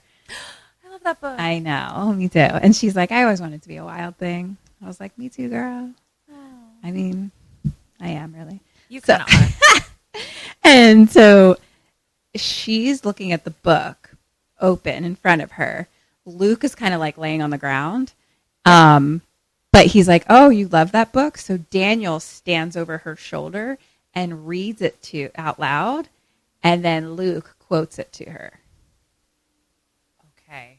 That is some serious game. Mm-hmm. That would make my panties just disappear. Just into wait. the ether. So now they're like dancing more and like jumping through the school bus seats. And back to the bookshop, she's like reading another book and it's about being an artist or something like that. Like she's like, oh, it's like the first book I read, like when I wanted to be a painter. And so again, Daniel reads it and Luke quotes it. So she's just like, okay, super brain. Where are my underwear? They have left my body. Where did they go? What? I'm looking They just far slipped inside. it off. Right off me body. So now they're like running across the school bus roofs and then like kissing against the school bus and then back to the bookstore and she pulls out the Bible. And so Daniel's like, my favorite, Exodus 20. And so Luke is like, oh yeah, I totally know that one too. It's back of my hand. He's like, Exodus 20. And Daniel starts saying the thing and he's like, and God spoke all these words. And Luke says, and God spoke all these words. And Daniel says, I am the Lord your God who brought you out of Egypt, out of the land of slavery. And Luke says, there once was a man from Nantucket whose cock was so long he could suck it. And Daniel keeps going, and you shall not bow down to them or worship them. And Luke keeps going with his dumb rhyme. Yeah. And Daniel kind of like starts to like get like up into Luke's face and like starts to almost get like a little loud. Like he's like, and you shall have no other God before me. And Luke just goes, amen. And there's a weird little energy in the air. Yeah, there. this dynamic just made me a little nervous. Mhm. I liked it when Daniel was just my help me get laid friend. Yeah. Yeah, that I was think nice. that's changing. Those the Okay. good old days. So now they're at Cassie's house. And she's like, you're so funny. Like you always have some, it's like you always have some private joke going on in your head, like all by yourself. Yep. And then like Luke pulls out some of his pictures and she's like super impressed and loves them. Obviously Daniel is there watching everything. And Cassie's like, you're my inspiration. Like you deserve to be immortalized for this project that I'm doing or whatever. And Daniel just says, we deserve to be immortalized. And Luke says, yeah, you think that I deserve to be immortalized? And Daniel just glares at him a little bit. I see where this is going. So then Cassie's like, wants to paint him basically. So she takes his shirt off and sits and paints him. And then we see it. And so it's a painting of Luke, but behind him on his like shoulder is this dark shadow. And it has like little pokies at the top, basically. Okay. Uh-huh. Like long little, like the head is almost just like long little streams at the head. Okay. And so like Luke asks about that and she's like, oh, it's like your shadow, your hidden self. Like, I don't know. I just saw something like full of danger and mystery. And at this point, like Daniel's like getting right up next to her face, like touching the like face to face almost. And Luke is like, you mean you can see it like visually? And she's just kind of like, I don't know, maybe I'm the crazy one. And Luke's like, well, crazy isn't always a bad thing. But they kind of gotten like a little closer and then they kiss. Okay. And then they go to her bed. And this is the slow clap moment of Luke and why he's an amazing little man, Oh my God, let's hear amazing it. person, and why it should not be a slow clap moment. It should just be fucking normalized. But this is where we are. Okay. All right. So he's on top and they're like making out and he kind of like starts to like grab like her skirt a little bit and he's like, is this okay? Uh-huh. I And love it. she like pulls her panties off and goes down on her. And I was like, consent? In college? Consent question, consent, and then going down, like it was just, and then later they're kind of both naked under the covers and he gets on top of her again. And he's like, okay. And then they have sex and it's like super hot. Luke, I love you. I know. You just did something that so few college girls have ever experienced. Fucking, this has nothing to do with college. Yeah, what am I even saying? That so few girls, period, end of sentence, Women, yeah, have experienced. Wow. Yeah, that's why I'm saying it's a slow clap moment that shouldn't be a slow clap moment. I love it. Because it was still super hot. Like, there was no, like, he wasn't like, is this okay? You know, like nervous and uncomfortable. Like, he was just like, yeah, okay. Like, it was like sexy okay, you know? There's a confidence where it's like, I'm going to ask your permission, but I know what the answer is going to be. Yeah, it was just like, it was like sexy consent. Ooh, sexy consent. Woo! So they're having sex. It's super hot, but Daniel is just kind of like standing over them watching. Okay, Daniel. Cut to another shot of that like red, yellow galaxy thunder lightning situation from the very beginning. Mm-hmm. And then there's a shot of the dollhouse and we kind of hear like, help me, help me. Don't know what any of that means. At the time. Sure. So now Luke is in his dorm. He's asleep on his desk, like on top of his books. Okay. And he's awoken by a knock on the door. It's our little Bang Bob friend, Sophie. Our little Pandora's box. Sophie. Pandora's box. She brought a friend, and the girls come in with beers. And the roommate is there. Obviously, Daniel is there. And so, like, the roommate's kind of interacting, too. And Daniel's just like, ugh. Or, no, Daniel's just, you know, like, tells to Luke, he's like, you know, if we threw your roommate off the bridge, we could have these girls to ourselves. Oh, okay. But, like, Luke is, like, surprised that the girls are there. And Sophie is, like, introducing her friend to Luke and just being like, this is, like, the fabulously talented Luke that I told you about, da-da-da-da. And then Daniel just leans over and is like, we've been texting. Oh, shoot. So Luke had no idea they were coming. Oh, this is getting dicey. This is getting real dicey. Shoot. Okay. When Daniel was just sort of like helping Luke pick up chicks, I was here for it. Now I'm a little concerned. Okay. Well, now the roomie starts doing some coke and the girls do it. And then Luke does some too. Okay. And Daniel's just like, these are your friends now. Like, this is what friends do. And the roomie is like talking about some douchey shit. I don't even fucking know. Like something blah, blah, blah. But this is a little crazy. So he talks about like apocalypse sex or something. And he's like, I mean, we're all going to be wiped out by nuclear war or like super flu or tsunami or something like that. And Daniel's just standing there like, I'm so fucking tired of this little Muppet. And Sophie is like, honestly, I'd rather die of the super flu than fuck you. And I was like, Daniel isn't real in 2019. Just predict the future. Predict the fucking super flu coronavirus. Oh, God damn it. Yeah. I hate when life gets really real. I'd rather it stay less real. God damn it. Okay. Isn't that the tagline from Real World?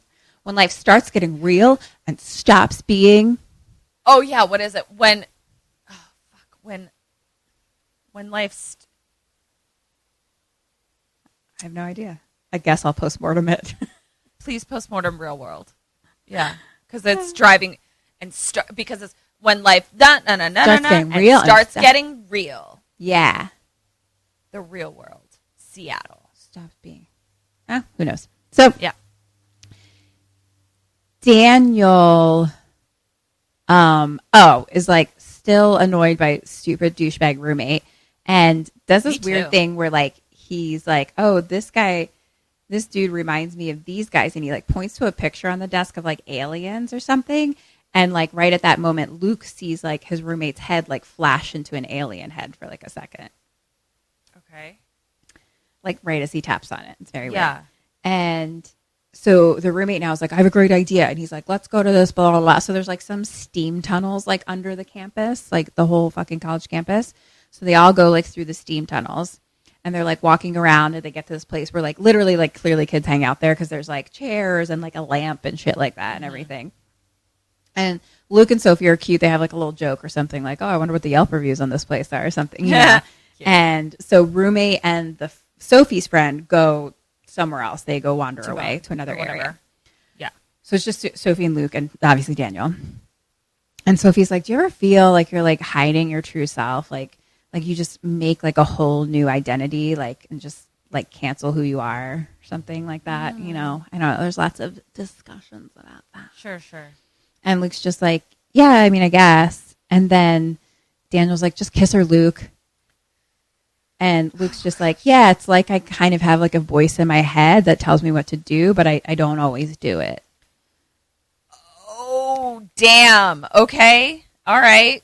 So he's getting defiant with Daniel. And Sophie's like, yeah, I feel like something intense is inside you, like an animal or something. And Daniel's like, oh, I like her. Like he's like digging it. And he like really wants Luke to kiss her. And Luke is just feeling a little uncomfortable, but he's like, is this about Cassie? Like, you know, like basically Luke feels beholden to Cassie. Ah, I see. Okay. And like Daniel's like, you're not fucking married, like, or anything. You know what I mean? Like, she's not even your girlfriend. And so at this one point though, like Luke and Sophie are looking at each other talking, and then Daniel's next to them saying all this stuff. So like Luke looks over at Daniel. And so Sophie like snaps her fingers in his face being like, hello. Right. Like come back from space. You know what I mean? Yeah. But then they're talking and she kisses him. So she kisses Luke. And he kind of like backs away and he's like not super into it because he's just like, I mean, I don't know. I just like, I'm sorry. Like, I'm just like a lightweight, you know, like kind of just makes him, you know. And he's like, I just need a second. So he kind of like backs away to like a little other part. And Daniel's like, if you're not going to do this, let me take over. He's like, it's not cheating if it's me. I don't know what the rules are with imaginary friend possession. So then Daniel grabs his neck and like parts of Daniel's face start stretching out into long pokey pieces. Did you ever have a Stretch Armstrong when you were a kid? I've seen them, but I didn't have one. Yeah. So it's like literally, so there's all these little like icicles almost of like, but look like rubbery of like his skin poking out towards Luke's face, and then their faces connect together, and then they're like half melded, like half my face, half your face, like melding, and then they pull apart. And Daniel goes and gives Sophie a kiss, and Luke is on the ground, but like clearly a little like and he's like, stop it. And at one point, like, Sophie takes a picture of Daniel, like with like the cell phone or whatever. And we end up seeing it, and it's Luke's face. Right. Yes. I've got it. Okay. So basically Daniel is in Luke's body, but we're watching like Daniel do everything. So Daniel goes and fucking kisses her and then like aggressively fucks her like against the wall and like turns around. Like, you know what I mean? Just obviously very, very different. Yeah. And Luke is I'm just not into it, but totally. And like, honestly, she was into it as well. She was into it. It was just like a different style of fuckery. Right. Yeah. Different style of fuckery. We all have them. And Luke's like, stop. So question number 4, what do you do? What does he do to try and stop him? Like, basically, I think as he's fucking her or making out with her or something.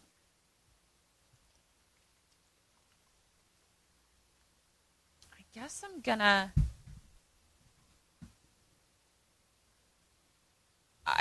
gonna try and stretch Armstrong myself back into him, like do it the opposite. Shut up, just kind of. That's me jumping into him. I think we're both going to try to jump back into him. I need to assert control over the situation.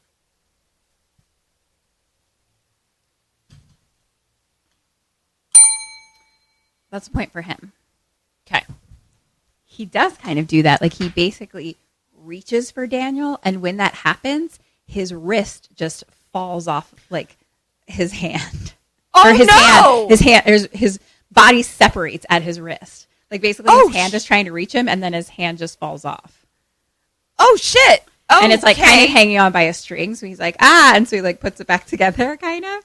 Yeah, but he, like, just backs up and, like, freaks out. And so Daniel comes, and then Luke is just like on the ground crying, and he's like, I want my body back. I want my body back. Mm-hmm. At this point, the roomie and the friend come back in, and Daniel's just like, this fucking guy. Yeah. And so, I don't know, the roommate starts talking about whatever, and so Daniel just starts beating the shit out of him. Like, he just goes up to him and just fucking punches him over and over again, and then pushes his face against the wall where there's a steam pipe and burns his face, just like holding it there. And Sophie's like, what the fuck are you doing? And she like freaks out and like pulls him out. She basically like hits him with a chair. And then like when that happens, it's like Luke, basically. Fuck. Okay. Shit. Yeah. Okay. Ketryn just straight face palmed herself. I'm just really stressed. I don't know how very to connect. Stressful. I don't know how to connect and unconnect. And even if he's doing shit, they think it's me. It's God. A lot. It's tough. Yeah. So now Luke and Daniel are sitting in like the security office at school, and Luke's all pissed because he's like, you're going to get me fucking kicked out of school, like because of you, you know? And Daniel's like, I mean, that means I set you free, like I promised. And he's like smiling and happy. So basically, Luke wants to get rid of Daniel now. Question number 5, what does he try to do? What do you try to do in this moment? I'm going to go back home. And I'm going to lock him in the dollhouse. And then I'm going to light the dollhouse on fire. See ya. I think Luke just locks him in the dollhouse. The end. I can't decide if I want to ask a follow-up question or not for you. Fuck it. Just ask it. How does he get him into the dollhouse? Like, how do you get him into that? How do either you get him in the dollhouse? Well, if he's anything like me, he'll be lured by a Cheesy Gordita Crunch. So I say, ooh, that sounds good. There's a Cheesy Gordita Crunch in there. You get it. That's what you're doing? That's what I'm doing.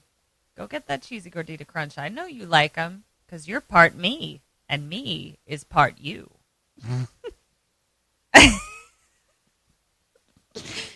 Hello, me. It's you. That's our thing. Oh, God. You and I think it's funny. Yep. Hello. Hello, me. It's nice to meet. Fuck. Hello, you. It's nice to meet me. Yep. Hello, my name is you. Nice to meet me. That's what it is. Yeah. That's from like Annihilation. It's like a fucking dumb meme that like, you know, we make little things and put them on Twitter and Instagram like after each episode. But Ketryn made that one, and it was like we just pee our pants laughing at it all the time, and I don't think anyone else thinks it's funny. It doesn't even matter, but I'm telling you right now, I would like it on my tombstone. And honestly, 100%. Like you deserve it. You deserve it. Thank you. It's the best thing you've ever done. I couldn't agree with you more. I couldn't agree with you more. I mean, slow clap. Just ring. Oh my God. Chainsaws all around. Chainsaw that meme. Yeah. We'll reshare it for everyone, and they can vote. Is this funny or no? Yeah. Yeah. Anyway, what are you doing? I'm luring him into the dollhouse with the Cheesy Gordita Crunch. Okay, 0 points. What? He doesn't put him in the dollhouse? Okay. You're missing out. Luke says, okay, I'm going to close my eyes and count to 3 and you'll be gone. So he closes his eyes and he's like, 1, 2, and Daniel gets like right up in his face. 3. And he opens his eyes and Daniel's right there. And Luke's like, I imagined you. I can make you go away. And Daniel says, may as well cut your own head off. Uh-oh. So question 6, he still wants to my own get head rid off. of Daniel. Now what is he doing? What do you do? Okay. Now he's going to try and put him in the dollhouse. Now, what am I going to do? God, I can't believe that Cheesy Gordita Crunch didn't work. Is he not a Burger King guy? Okay, I imagined you and I can make you go away. Okay, so Luke is going to put him in the dollhouse. I am going to commit myself to a mental hospital. The end. Yay! I think that might be a good idea. Yeah. I'm not sure, but I think it might be a good I idea. seem to be a cuckoo banana brain. It feels like that. Yeah. So cut to them on the subway. They go back to the home, and they stand outside the dollhouse together. And basically, and Daniel just laughs. Like, Oh, right. Okay. He's just like, yeah. go fuck yourself. Like, I'm not going in there. I'm not going yeah. in there. Like, Yeah. I'm not stupid. Yeah. All the cheesy gorditas and crunches in the world can't make me go in there, bitch. Woo. Iron will this Daniel has. Okay, question number 7. Where does he try to go next, and what do you do next? Interesting. So he tried 2 things. They didn't work. Yeah. I'm still going to the mental institution. I don't quite know the science or the mechanism by which this would work, but does he try and take his mom's pills? Maybe he tries and takes his mom's medicine. Point for you. 'Kay. He goes to the mental hospital too, God damn it. Okay. but to visit his mom. Ah. So How there, did we get his mom in the mental hospital? she's Did been I there miss from the that? beginning. Like when he was cleaning up, she was at. Like remember, he was talking to Cassie, and he's like, "Oh, she's in the hospital now." Like, Okay. Yes. Got it. so she's been committed this whole time. Okay. So he visits his mom, and they're sitting out in like the garden area, and she like clearly has been there before too, like in the past, you know, 'cause she's talking about the rooms or whatever, and she has like her wrist is like wrapped up, and so he kind of starts to ask her about it all, and he's like, "When did this kind of start for you?" The and- schizophrenia. yeah. Okay. And she says at 20. And she's like, I tried to burn down the college radio station because I thought the DJs were taunting me. Eesh. And so he kind of is trying to like figure it out. Basically he's trying to figure out if he has it or not. Because he's like, what does it feel like? And she's like, it kind of feels like you're jacked into an electrical socket. And she's like, it's awful and wonderful at the same time. And she's like, and then it just gets awful. That sounds about right. And of course, Daniel's there. Now he's like wearing like a flowing like flower robe thing on top of like his black suit with like glasses on or whatever. He's always just chilling by. He's just living Daniel to 100 and Daniel %. 1,000. Yeah. Okay. So she had said, then it just gets awful. And Daniel's like, because you weren't doing it right. Uh-oh. And Luke like sighs and like looks at him kind of past her, and mom tracks that a little Clocks bit. it. And Yeah. then she tells him, you know, like you like that he can talk to her and stuff like that. Mm-hmm. And Luke is like, why wouldn't you tell me that it would happen to me? And she's like, I didn't think that it would. And she's like, she basically is saying, she's like, I didn't even think everything that happened back then. She's like, I thought you were just angry about your dad leaving and stuff like that. Like, da-da-da-da-da. Like, she didn't think it was like this. Right. And so at this point, Daniel's kind of like getting right in Luke's face a little bit, or like looking right at him or something like that. And you can tell, like, so he's just like a little like, and Mom's like, what's happening right now? Like what's happening? Like she can tell. And Daniel's like, time to go, say goodbye to Mommy. And then Mom just starts yelling, he needs help. My son needs help. And so like the nurses come over and they grab her and pull her away because she's freaking out. Yeah. Because also like he's not displaying anything.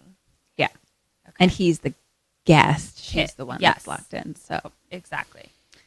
So they start to leave and Daniel kind of like mumbles like, I wish we killed her when we had the chance. Daniel. Mm-hmm. Daniel. Yeah. You need to go sit in your dollhouse. please, sir. Yeah. Go eat your lifetime supply of Cheesy Gordita Crunches in your little dollhouse. You are grounded. So now Luke's just walking down the street. Daniel's following. And now he goes to therapy. And this time he's like not even sitting on the couch. He's just like pacing back and forth, like very unwell. And he's like, I can't keep going on like this. Like, I'm afraid I'm going to hurt somebody. And it kind of cuts between that, like his voiceover that. So he's like talking to the therapist, but then doing other things. Yes. So we see him going to campus and finding Sophie to like apologize. And she's fucking pissed. And Daniel. Also, didn't he like actually burn the face off of his roommate? Like, I'm sure his roommate had to go to the hospital or something. Oh, definitely had to go to the hospital. Okay. All right. Okay. Yeah. Like Luke's not allowed on campus anymore. Ah, okay. Got it. So like he was just finding her like outside of a classroom basically. And Daniel walks up and is like, want to see what I really want to do to her? And he stands behind her and slits her throat. And then blood squirts all over Luke. And so Luke screams and freaks out and starts like wiping his face off. So Sophie's just like, you are out of your mind. Shit. Like, I'm telling everyone about you. You're not supposed to be here. And like, he keeps trying to like be like, I just want to apologize. And then she turns and like pepper sprays him. Yeah. That sounds about right. And the therapist, now back in therapy, the therapist is there and Daniel's talking and Luke is just like, shut the fuck up. Cut to Cassie is in her little like artist loft and she's fucking like boxing on a bag. And I was like, yes, queen, that's us. Love it. She's our friend. She would totally be our friend. And she gets for sure. some text from Daniel that are like weird nighttime pictures of him kind of. Okay. All right. Back to like therapy talk. And he's like, Luke is just like, it's not just me. Like, when I sleep, he's taking over my body and making me do things. Like, I need this to stop. And then he admits to trying to kill his mom when he was a kid. And he's like, now I'm just like her. Cut to him at the bookstore. And he's sitting there reading the book called Learning to Accept Life with Schizophrenia. Cool. This is stressful. Back in therapy, Luke is like asking for help. He wants him gone. And the doctor is like, well, medication can help. And he's like, that's a fact of brain chemistry, not a judgment of character. 100%. I loved that. I was so here for that. Can you say that again? Snapping all over the place for that. So many slow claps in this movie. He's like, medication can help. That's a fact of brain chemistry, not a judgment of character. I love that. I fucking love that. Yeah. Yeah. So fucking here for it. Yeah. So Luke, now back to the bookstore where he was reading the book, he kind of starts to like fall asleep again. And at this point, Daniel goes up to him and opens Luke's mouth kind of wide. Sam Raimi? Mouth whore? And Luke like shakes awake and is like, leave me alone. He like stands up and screams. So God, everyone in so the bananas. store looks at him like, you're a crazy person. And back to the therapist's office, Luke is pacing around and Daniel's just standing near him being like, cuckoo, cuckoo, cuckoo. And like Luke is like, I just want him to be gone. Yeah. Shit. Cut to Luke at home, with a bottle of meds. And Daniel's like, don't do it. Like, it's going to cripple your brain. Like, say goodbye to photography and say goodbye to women and stuff like that. No. So question number 8. Do you take it? Does he take it? Taking all the meds. I'm taking all the meds. Ketryn is taking all the meds. She's doing it.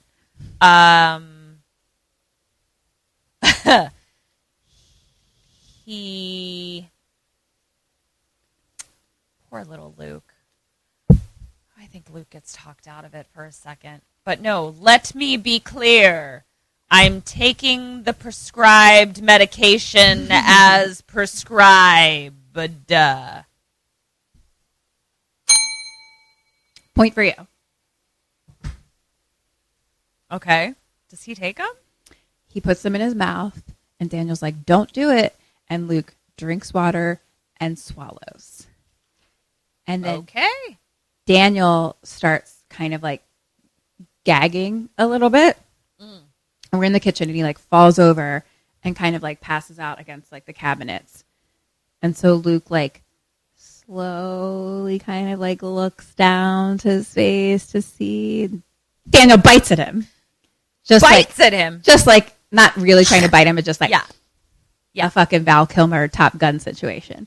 Yeah. Just to scare him. Yeah. And Luke jumps and then stands up, and all of a sudden Daniel's behind him. And Luke screams, and Daniel screams back and then laughs. Fuck. All right. So I gave you a point because, like, I think it was good to take the medication. Like, it didn't get rid of him, but it's good to know. Yeah. Because that's when you go back to the doctor and you say, this medication doesn't seem to be working. And we go, okay, let's work with this. Let's see. Yeah. Yeah. Mm-hmm. Yeah. Or eventually try some other things. I don't know. Yeah. Swim in some holy ayahuasca. Water. Sure. So then we get a bunch of like jump cut flashy things of just like blender, drink, glass breaking, the galaxy fucking thing, laughing, dollhouse, keys, get in, the subway, fucking stretch face, like Luke, stretch face, like Hellraiser looking demon face kind of thing. Oh my. Luke wakes up. Shit. And now Luke is looking through some newspaper clippings, and it's about the shooting that took place when he was a kid. Got it. And it has like the information on who the killer was and his name and stuff like that. And Daniel's kind of looking over and being like, quite a spectacle, wasn't it? All that blood. Question number 9. What does Luke do next, and what do you do next? Okay. He's looking at newspaper clippings of that night. Something is drawing me. Oh, okay. Let me ask. Can I ask some questions about the newspaper clippings? Mm-hmm. How much information is in those newspaper clippings, and where is he looking at them? He's at his house. And it's hard to tell exactly, but definitely like the name and information of the killer. Okay.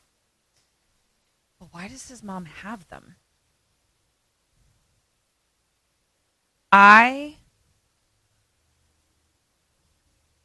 What am I going to do?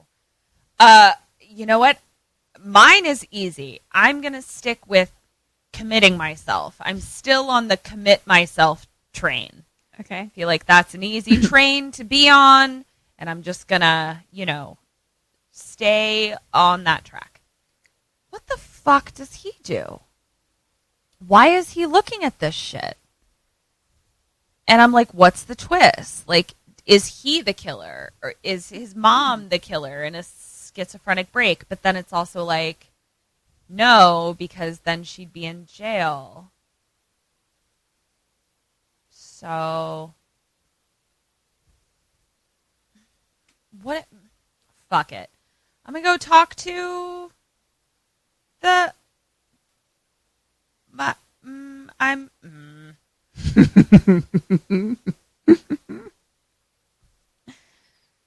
Oh, there's something on the tip of my brain.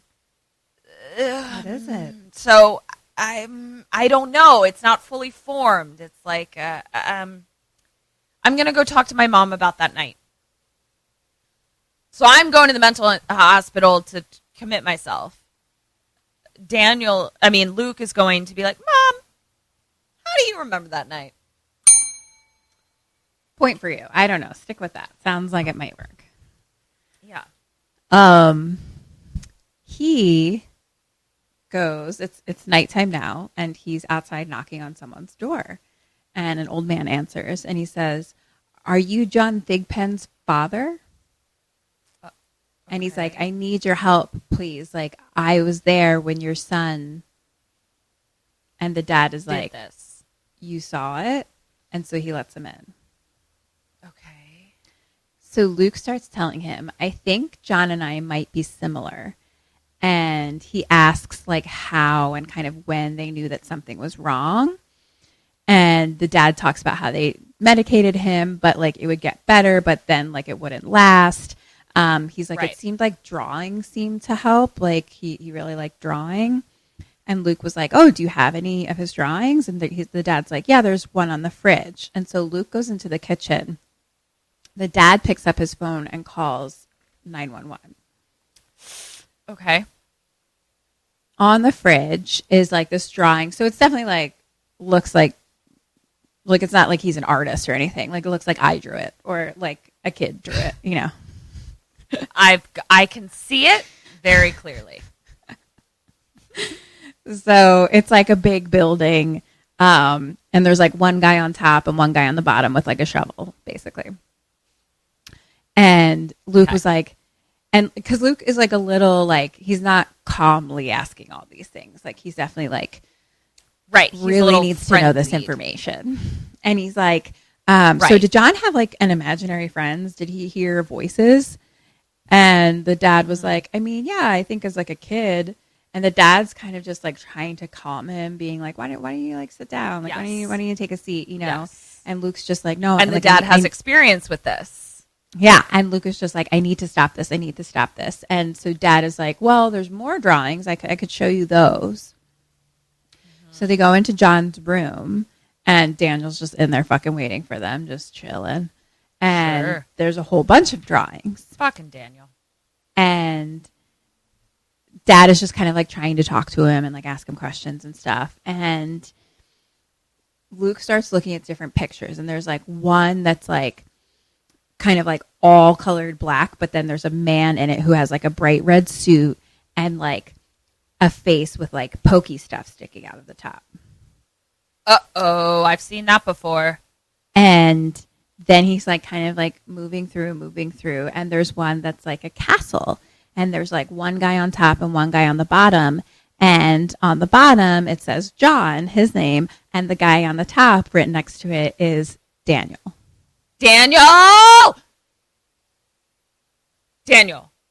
So why were you hanging out with John? Is standing there and he's like, you know, he has the cops on the phone. And Luke is like, show me your hands. And so he's been holding like his phone the whole time so that they can listen just in case something's happening. And Luke is like, with the pictures, he's like, this is Daniel. Daniel was with John until he was dead, and now he's with me. And Daniel, the whole time in the background, is just like, la la la la la la la la la la la la. Daniel, you're just a real standing there. Shit. So he takes some of the drawings and they're in the subway, and they go to Cassie's place with all the drawings, and he goes in and he's like showing her that one picture that's like all black, and it has like the red suit with like a skull face, and has the pointy stuff. And Luke is like, that's who you saw. That's who you saw when you painted me, right? And Cassie's like, it's just a drawing. And like Luke kind of tells her about John. And as he's like telling the story, Daniel's in the background like making like machine gun like and stuff like that. And Daniel's really Luke, extra. Oh, he's like living his best fucking life. He's really enjoying it all. And Luke is telling her that he's kind of scared that he's going to do the same thing. And Cassie is trying to explain. She's like, no, like the shadow that I drew was like a metaphor. And he's like, no, his name is Daniel. And at this point, Daniel's like right next to her and whispers to her, the things I'm going to do to her. And Cassie's just trying to like calm Luke down. But Luke is just kind of like really fucking freaking out. And he like flips the fucking table over. So Cassie like fucking gets pissed and pushes him out the door. And like as he's like as she's like pushing him, and he's like, he's gonna fucking kill you, Cassie. So question number 10. What does he do now and what do you do now? Girl, you know my answer. I'm going straight up to the fucking mental asylum drive-thru and ordering a Cheesy Gordita Crunch. Strap me to a bed. All right, so he's like yelling at Cassie like he's going to kill you, he's going to kill you. About Daniel. No, he's left, basically. He's left. So he got kicked out of Cassie's, but he yelled that kind of like as he's getting like shut out, but now he's gone.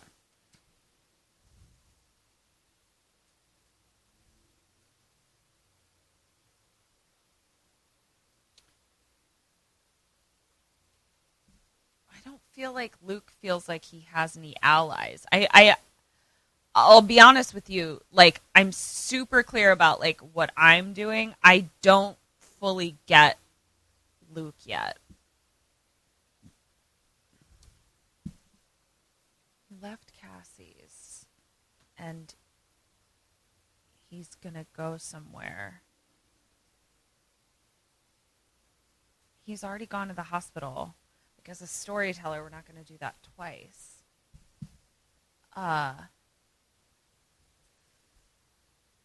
Okay, maybe he's desperate. Does he try to kill himself? To save others, basically. Point for you.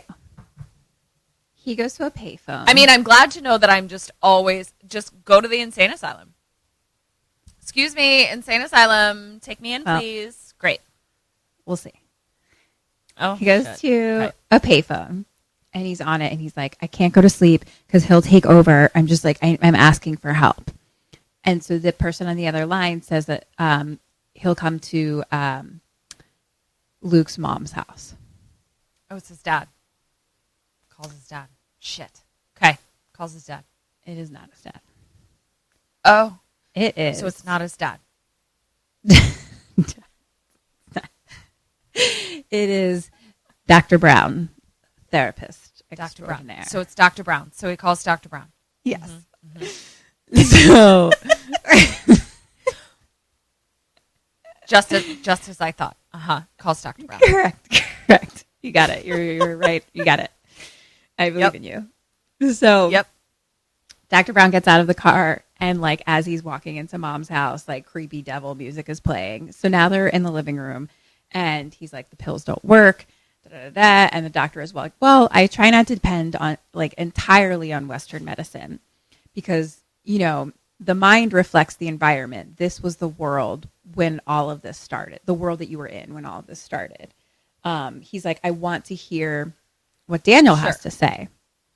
So I'm going to induce a state of hypnosis in both of us. And he pulls out like a Tibetan, like singing bowl. And like a dagger that's like a very decorative, lovely dagger. And they say the Tibetan singing bowl is to like can clear your mind, and the dagger is strong enough to pierce illusions and destroys demons, aka trauma. So he's like, is Daniel here now? And at this point, it's interesting because for the first time ever, we don't see Daniel, but Luke's like, of course, he's always here. And he's like, well, what is he saying? And we don't hear what he's saying because we can't see him right now. And so Luke is just like, he says, fuck off and a lot of other nasty stuff. So the doctor's sitting on the couch.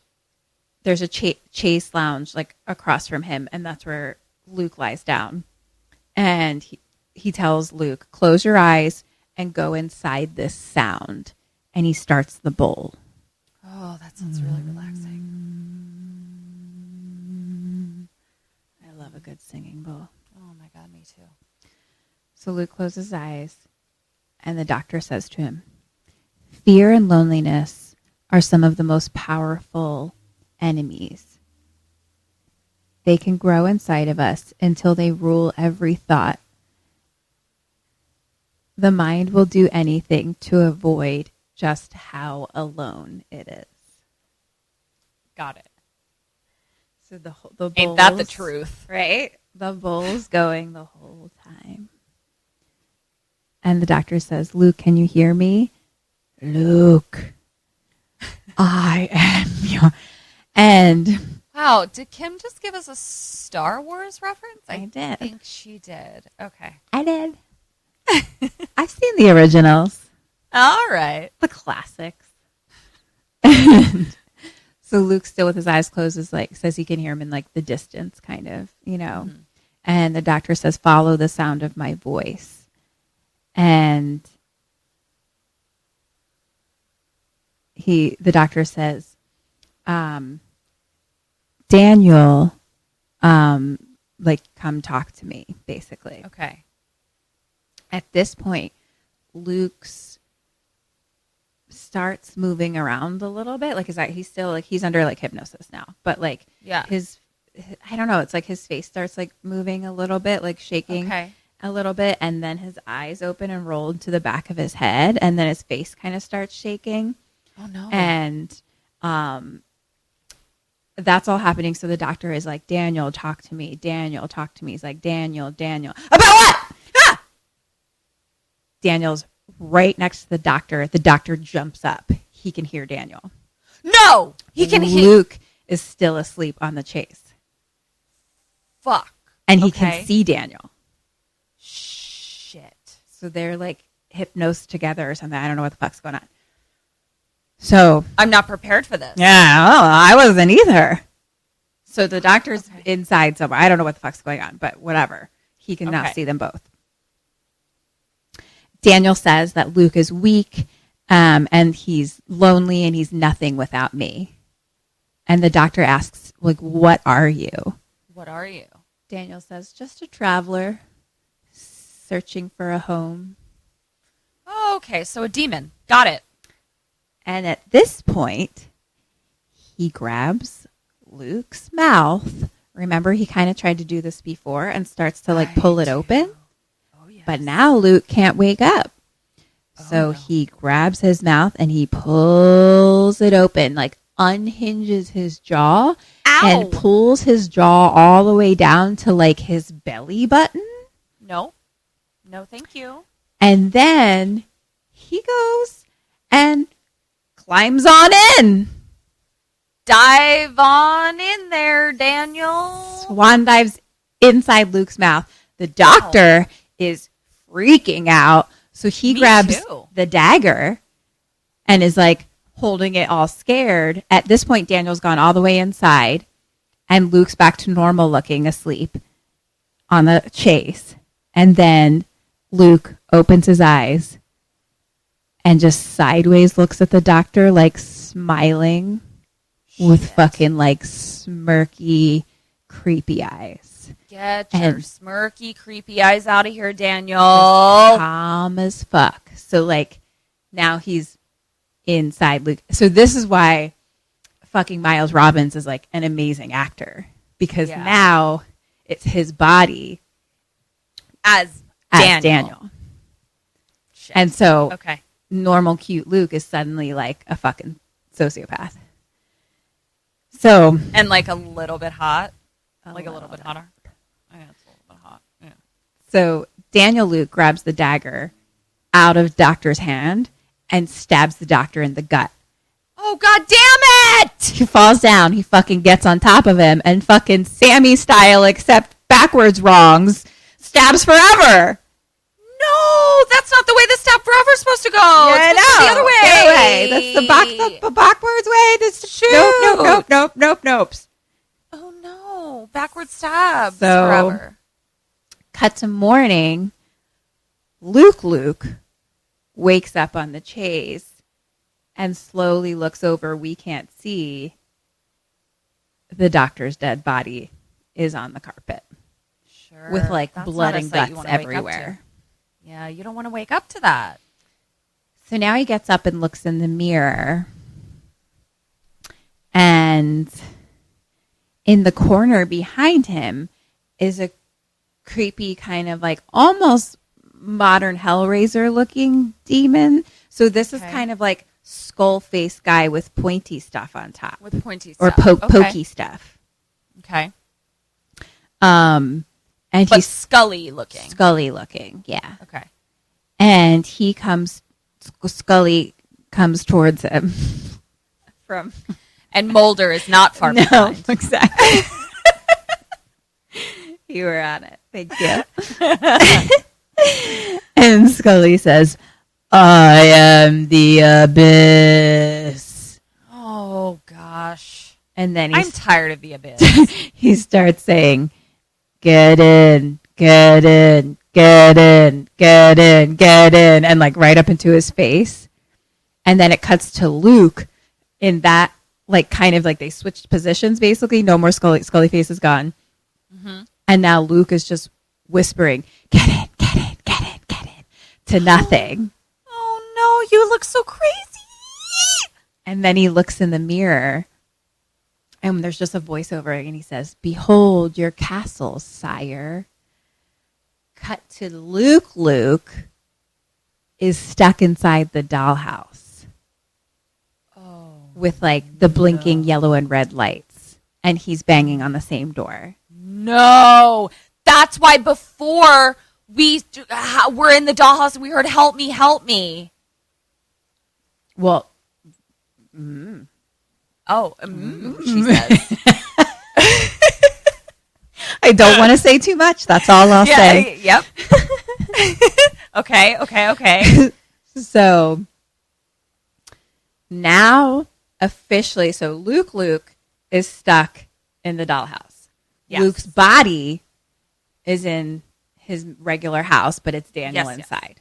Sure. So I'm going to call that Daniel Luke, but he looks like Luke this whole time. But he looks like Luke. Yes, I've got it. So Daniel Luke leaves the house, stands at the top of his steps with his backpack and starts emptying the whole thing out, like just chucking like the medication, chucking notebooks. He pulls out the camera and fucking does this really creepy smile, like the happiest smile that it's becomes creepy. Do you know what I mean? Yes, it's so happy it reverses itself. Like he just like, and then he does basically a selfie with this camera where he's just like, hold on, let's do it for our patrons. Let's do the happiest, scariest smile we can do. there's actually, it reminds me of that YouTube video that we watched that's scary, where it's like the guy keeps following him around. Yeah. Was it the Smiling Man? I think it was something like that. Yeah. I just kind of scared ourselves. I'm a little creeped out. Yucky. So he does that, takes a selfie, and then just chucks the camera onto the ground and it breaks. Sure. And then he like goes through the wallet and grabs cash out and puts that in his pocket and like throws down everything else.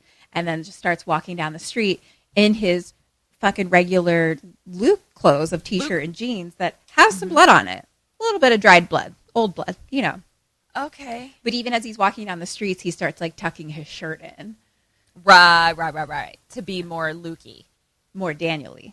More Daniel-y. Daniel-y is the tucky shirty in. Daniel-y is like wearing a suit and shit like that. Yeah. Yeah. You're right. Got it. And he like spits in his hand and like slicks his hair back it a little bit. Okay. Luke, inside the dollhouse, now starts to kind of wander around like, what the fuck? So he slowly starts going upstairs. Right. Back to Daniel Luke. He's at a store buying new clothes. His hair's like completely slicked back now, like gelled back.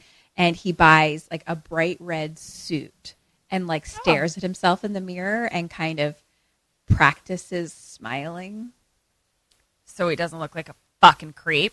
Yeah, like a real fucking psychopath that Is doesn't this understand feelings. Nailing Did I do it? Ketryn's nailing it. Yeah. Where'd your lips go? I'm just practicing my smile. This is what you can get over at Patreon, guys. Where'd your lips go for your smiles? I was trying to do all lips and no lips. All lips and no lips. Yeah. Send us your creepy smiles and Yeah, your let's see no 'em. lip smiles over on Instagram. Tag us. And anyway, so whatever. He's looking in the mirror, blah, blah, blah. Oh, and so he walks out in his new red suit and his slick back hair, fucking feeling good. And he Looking like, fly he's as like fuck. smoking a cigarette outside and almost like biting at the air. He's just fucking like Yeah. loving life so much. You know, and he's just Yeah. like, fuck. Yeah. Luke now is inside. So basically the dollhouse, like from the inside, kind of is more like a castle. It's like a stone castle, it feels like. Here for it. Like almost like Game of Thrones style, where it's just like Got big it. stone walls. I see it. Uh-huh. And so he's kind of walking through and he hears like, roar! Like a, and then this creepy face, also with some pointies from the top, starts following him, but it's not Scully face. Okay. It's a different pointy head. He starts following him. Luke runs, and the pokey face is kind of like wait. But Luke keeps running. He gets away. He's somewhere else, and he sees a door, so he opens it. And it's a really cool shot where it's like he starts to open, and it cuts like it becomes Cassie opening the door. So we're back to Daniel Luke in the real world. Oh, okay, got it. And Cassie opens the door to him. And, you know, at first she's like, what the fuck Hey, kind of what's thing. up? And he's like, I Yeah. know, like I've whatever, figured things out, blah, blah, blah, blah. Yeah. And he's like, I'm doing better now, blah, blah, blah, blah. She lets him in. And he kind of smiles and he like looks at the painting of himself and himself. Yeah. And he's like, I really do like this. And he's like, you know, people don't usually see me. Not like that. So back to Luke in the room now that he entered. And it's just like kind of like glass cases all around. Mm-hmm. And we look and there's like some knives and the dagger. And then another case that has like a machine gun and some other guns. Okay. I can assume that they're things that like have been used to kill the people. Okay. And there's All like right, a all painting on the wall with some demon shit. Sure. And then there's like a pedestal that has like an old timey phone on it, just sitting there in like the middle. Okay. So cut back to like close up of like Daniel Luke's face, and he's like almost crying, like staring at like I think the painting of himself. I'm not really sure. Like he's just very extra right now. Right. And Cassie's like, I know you feel alone, and like you know, like you can't get rid of the shadows or something like that. And Daniel Luke is like, I don't think we should get rid of the shadows. I think we should let the shadows rule us. Well, Daniel Luke, I don't know. And she's like definitely she's on edge. Yeah. Her spidey senses. His energy is weirding me out. Yeah. And so she kind of like is backing up a little bit, and she ends up bumping into her table, and she looks down and the drawings are there. He left the drawings from John Thigpen. And the first one on top is the one that's like all black with the guy in a red suit and a pokey face. And now Luke is standing in front of her in a red suit with slicked back hair. With slicked back hair, yeah. And so she kind of looks at that and tracks that. And then she also tracks the pokiness basically of the thing she drew, and then the pokiness on this drawing. Okay. Yes. I'm with you. It's all coming together. Yes. And so Deleeuw starts talking about like them going away together and stuff like that. And she's like, yeah, totally. And she keeps kind of like backing up, and she ends up like behind her grabbing like a box cutter. And since he's been going towards her, he ends up seeing the picture that's on the table that she just saw. So he knows now. He knows that she's picking up on what he's putting down. So he comes towards her really slowly. And he's like, you wanted to touch the darkness, didn't you? And she's like, I saw the real Luke. I wanted the shadow to go the fuck away. And he's like super pissed at that. And he's like, fine. And he's like, I've been kind to you. I've shown you sensitivity. Oh. And he's like, fuck this. I'm so sick of this face. And then he starts poking and pulling at his own face as if it's clay and moving it all around until he now looks like Daniel. No, I don't like it. So Luke up in the castle room, the phone rings and he picks it up, and he's now hearing the conversation between Cassie and Daniel. Yeah. So he's like, fuck Cassie. And so he goes back to the door, and the door is now locked. Shit. Question 11. What do you do? What does he do? I'm not going to lie. This is pretty smart and I would be very impressed if you get it. But it kind of all makes sense. But I'm going to grab the machine gun and shoot the door open. To metaphorically open the door to the dollhouse, which I think will put me back into my body. So this is just the door of like the room that you're in, not like the front door of the dollhouse, but either way, it doesn't really matter. Okay. You're still trying to get out through it. I'm going to do that, but based on you interjecting in that way, I'm going to go ahead and assume that that's not what he does, but that's what I'm going to do. Let's see. Don't psychoanalyze my responses to you. Oh, I'm psychoanalyzing your psychoanalysis. What does he do? It's really smart, so I probably won't get it. He uses that phone. Does he use the phone to call into Cassie's brain? Or to call into Deleeuw's brain? I'm going to use the phone. I mean, Daniel's going to use the phone, and I'm going to use the machine gun. Point for you. Machine gun sounds like a great idea. He looks down at his hand and closes it into a fist, and then with his mind, he creates a key inside of it. Love it. Okay.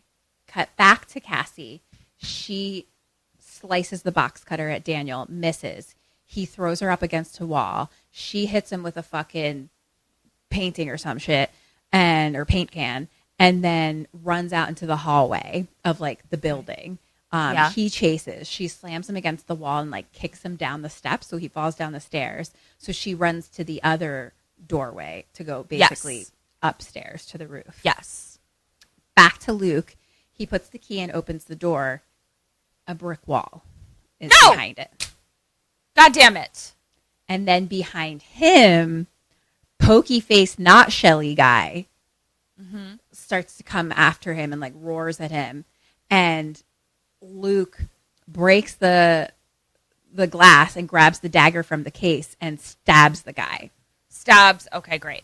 Great. So that guy's love it. hurt, but and then Luke gets a kind of look at him. His face is mushy and then weird pointy things hanging out. But then I start to realize too, it's really dark and old looking, but it looks like he had what was once a white button-up shirt and black tie on. And Luke is like, "You're John Thigpen. You're the guy that shot up the place, and you've been stuck in here. You got possessed by Daniel. You've been stuck in here. Roomies." So I think maybe he was the one possibly yelling, "Help me, help me." Yeah. Is my circle jerk back to that. My gosh. And come and knock on our door. We'll be waiting for you. Yeah. With a thing and a thing and a thing and a thing. Three's company too. So he asks him, he's like, how do I get out of here? Back to Cassie. She's on the roof. Daniel's now up there. He tackles her. She kicks him. As she kicks Daniel, in Luke's room, some of the bricks start to fall out. Great. Cassie, keep doing what you're doing. Let's do Cassie this. does keep hitting him, and she's like, where's Luke? I know you're in there. Yes. Another brick or two falls. Yes. And Luke asks John, what's out there? And John says, the abyss. Yeah. So he It's goes scary, over. but we got to break down those psychological walls. We're all trying to do it. And he starts pulling more bricks. And then he goes through and he crawls kind of through a little thing. And now he's on like the roof of a castle. Okay. And below is that red, yellow, smoky, swirling galaxy abyss with the thunder lights and stuff. And he can hear Cassie saying, Luke, I know you're in there. Kind of from a distance. Yep. Question 12, what do you do? What does he do? We're diving in. We're both diving in. Fuck it. Diving Can't get in? worse. Diving in. Yeah! Double ding. Dive into the abyss, everybody. Dive in, baby. He fucking swan dives in, and he ends up, or we cut back to Cassie now, who's like, trying to like stab Daniel with the box cutter. He punches her, and then Luke appears behind her. Yes. So Luke and Daniel are like opposite each other. She's kind of in the middle, but like across the entire roof. And Luke says, you're a parasite. And Daniel like screams and yells at Luke, but Cassie can't see Luke now. She can only see Daniel. Yeah. Okay. So she just sees Daniel losing his shit. Yeah. Okay. Got it. And he's like, for centuries, I've helped people. I've given them visions. I've healed their problems, and no one deserves any of it. And he's just being a real fucking pissed off, bitter little scrote sir, monster. you sound like a douche, dude. He's like, you're a parasite, Luke. Good one. Nice. So at this point, since he's distracted, Cassie runs to the fire escape ladder and starts climbing down. Okay. And so like they're at the top of, a pretty high Tall building. Yeah. Yeah. At least probably 4 or 5 stories. Mm-hmm. And Daniel's definitely like hurt a little bit. Like he starts like limping towards the ladder, Right. And Luke looks next to him, and there's like a couple tools and stuff on the roof. So he sees a broom, and he throws it at Daniel, and it goes through Daniel's back and comes kind of out through the stomach. And what comes out is the point of a sword. Yeah! Our imaginations can take us anywhere. They can kill our demons and make us live in castles. But Daniel now pulls it out through him and then holds it up. And so Luke grabs another broom, and now they start sword fighting. Love it. And so there's a whole very intense long sword fight. You get it. I can see it. At one point, Luke is kind of like exhausted, and Daniel starts hitting him with the handle of the fucking sword over the hilt. head. The hilt, if you will. Mm-hmm. And over his head like 3 times. And so this like backs Luke up to like, you know how it's the kind of roof that's like Anna's in Chicago. So like there's a little bit of wall raised perimeter wall around it. Yeah. Yep. I can see it. It's actually already what I was picturing. We were all on Anna's roof. Perfect. Yeah, because it's exactly that lofty kind of building. Yep. So there's a little bit of a wall, but like, so he ends up being like laying back on top of it. Yep. Pretty much is Luke. And he's like, and then he ends up dropping the sword off the side. question, and like Daniel is like on top of him basically. Question 13, what do you do? What does he do? What is the science of our bodies right now? What is the science of our bodies? Okay, so who has a broom sword right now? Daniel does. Luke dropped his off the roof. And is Daniel... So Daniel's like kind of got me pinned so that I could fall off the roof, right? You're like splayed backwards. You're kind of doing a little bit of a back bend over the... Like you're laying on it. I am going to do hand in hand a little flippity-loo where we just go floop, flip him over the side. And me as well. And if I fall to my death, at least I'll be saving others from the demon Daniel. I mean, I was going to give you a point until you said that, because that's not how you stay alive. No, I'm just saying, like, I'm willing to take a risk, but I'm going to flip him over the side. Okay, point Yes. for you. I'm flipping him over the side. Luke is laying there and he says, if I go, you go. Right? And Daniel grabs his neck and kind of gets in his face and he's like, you're not strong enough. And Watch me. Luke stands up, grabs him, and they both fall off the roof together. Okay. And like as they do that, there's like a flashback to them playing parachute as kids. Oh. And then there's like a slow-mo of them falling where like Luke's on the bottom and Daniel's on top. And Luke is just like all bloody and kind of smiling in the air. Just like, he did it. Yeah. And then a broom hits the ground. And then Cassie gets to the bottom of the ladder. Yeah. And she sees Luke's body. And she holds his face. And she has one of those reactions that's almost like underreactive. Underreactive, yeah. I was like, under. You know what I mean? Yeah, I got like it. instead of being Yeah. like, Luke, you know, she's just like, Luke. Like she can't believe it. Like she's in shock. Process it. Yeah. So she's just like, Luke,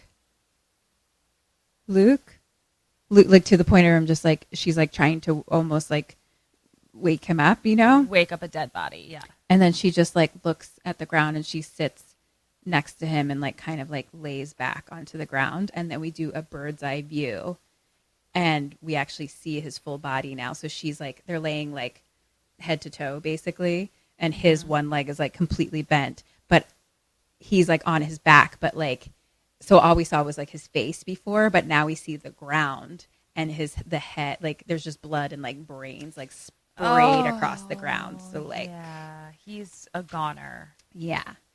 And now up on the roof, Daniel is standing there looking down at him from the roof.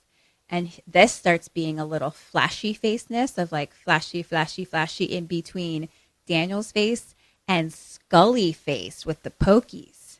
Right. Until it's completely skull face. Scully face.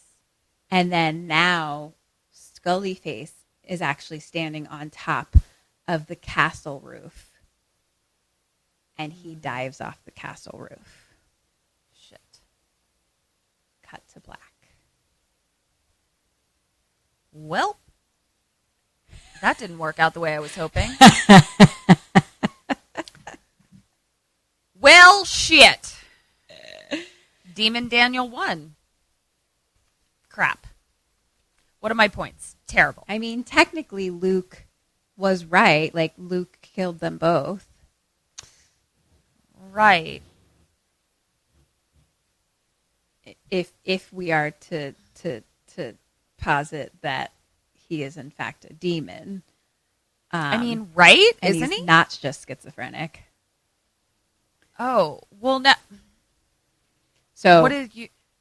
like basically if he is a demon, then like he did successfully kill them both. Like like he killed himself and that in turn killed Daniel because Daniel, who was actually Scully face Right. Yes. in reality, jumped into the abyss and like that was the end. So like they both jumped off and that we can assume Okay. it's Okay. So I actually wasn't reading that the same way. I was reading it as like, I'm a demon and I survive. Swan dive into my home, which is the abyss. I didn't take it that way. Didn't. Okay. It was kind of like now he's doing the same thing that just, he's also jumping off the roof, basically. Got it. Okay. I see what you're saying now. All right, let's see how terribly I did. So, but that's only positing that he's actually a demon and that a demon and not it schizophrenic. turns out that Luke is just schizophrenic this entire time and all of everything that happened was in his head. So then he just jumped off the side of the roof for nothing. Why is it more comforting to me to think that he was possessed by a demon? Demon? Oh my God, 100%. Because much more comforting. I mean, that's the thing. It's like he's the hero if it's a demon. Yeah. And it was like and he won and it's all for the best. And it's like if it's in his head, then it's fucking devastating and sad. May we all be possessed by demons and not actually schizophrenic. Kim! You're in a punk rock band called Duh, and you're on tour. Only problem is your roadie turns into a man-eating monster after midnight. What do you do? Ah, fuck. He might be killing all of our listeners. Okay, I gotta get rid of him. I mean, honestly, here's what I'm gonna do. I'm gonna fucking strangle him with the cords, and I'm gonna stab him with my drumsticks. That sounds good to me. That's a ding for you. So, Uncle Peckerhead is from our friends over at Dread, and it is a blood-soaked mindfuck of a road movie through a post-Trumpian hellscape. Ooh. Sounds right up our alley. Where can we watch it, Bernsey? Uncle Peckerhead is available now on Blu-ray and on demand. Go watch it, you guys. Yeah! Oh, Kim's face did not look good. Did not look good. Okay. All right. What is it? For your dead or Oh alive. my God, she had to clear her throat for it. Okay. For a dead or alive out of 7, you got 2. Cool. I mean, you're starting to be worse than me at this point. You're not wrong. You're not wrong. For your questions out of 26, you got 15.5. For a total out of 33, 17.5. Oof. That's what we call an oof. So it's hard to say if you survived, Daniel. I survived, you bitch. I survived. Way back in episode 5 or 6, we said that in order to survive, you had to be over 11%. Well, that is over 11%. So I survived, but I am in the ICU. For sure. That sounds fun, Bernsey. It's really good. It's on Shudder. The actors are amazing. They're really good. I mean, Miles Robbins in particular is wonderful. Awesome. That's great. From switching back and forth and stuff. Like, it's good. But yeah, it had me the whole way. Like, I was like, what is happening? Yeah. Where are we going? Yeah. Oh my gosh. It was good. Who are we? Where are we? When are we? But you're right. It's hard to decide if I'm... you are a hero who unfortunately sacrificed yourself, or just like really, really, really sad story. Really. I mean, listen, it's 2020, so in my heart, I know that a schizophrenic jumped off the roof of the building. And then they predicted the super flu, so great. Yeah. So I think we all know deep down in our hearts what really happened. But we can all believe that we slayed the demon with our sword. That was great, Bernsey. Thank you so much. Yeah, thanks for listening. That was fun. I was excited to tell you that. So here are your assignments. Rate and review. Mm-hmm. Follow us on all the things at kksampodcast. Mm-hmm. Join us on Patreon. Yes. And join our Facebook group. Oh my God, I forgot about our Facebook group. What? Oh my God, those weren't words, but you know what I mean. Yeah, I got too excited that all my words became one. I jumped so excited. Yeah, so it's so fun. do all those things, and then also, Kim already said that she's going to post the link to watch our Horrible live Imaginings. stream at Horrible Imaginings Film Fest, and also watch all the fun films. Yeah. And we love you so much. Thank you for listening. Yeah. So until next week. This has been Kim and Kat Stay Alive, maybe. Oh, so Wait, until what next happened? week. No, I just I had a stroke and I started at the end and you came in at the beginning. You know what? Take 2. Take 2. This has been Kim and Kat Stay Alive. Maybe. So until next week. Stay alive! We did it. Yay! Goodbye. Slay your dragon.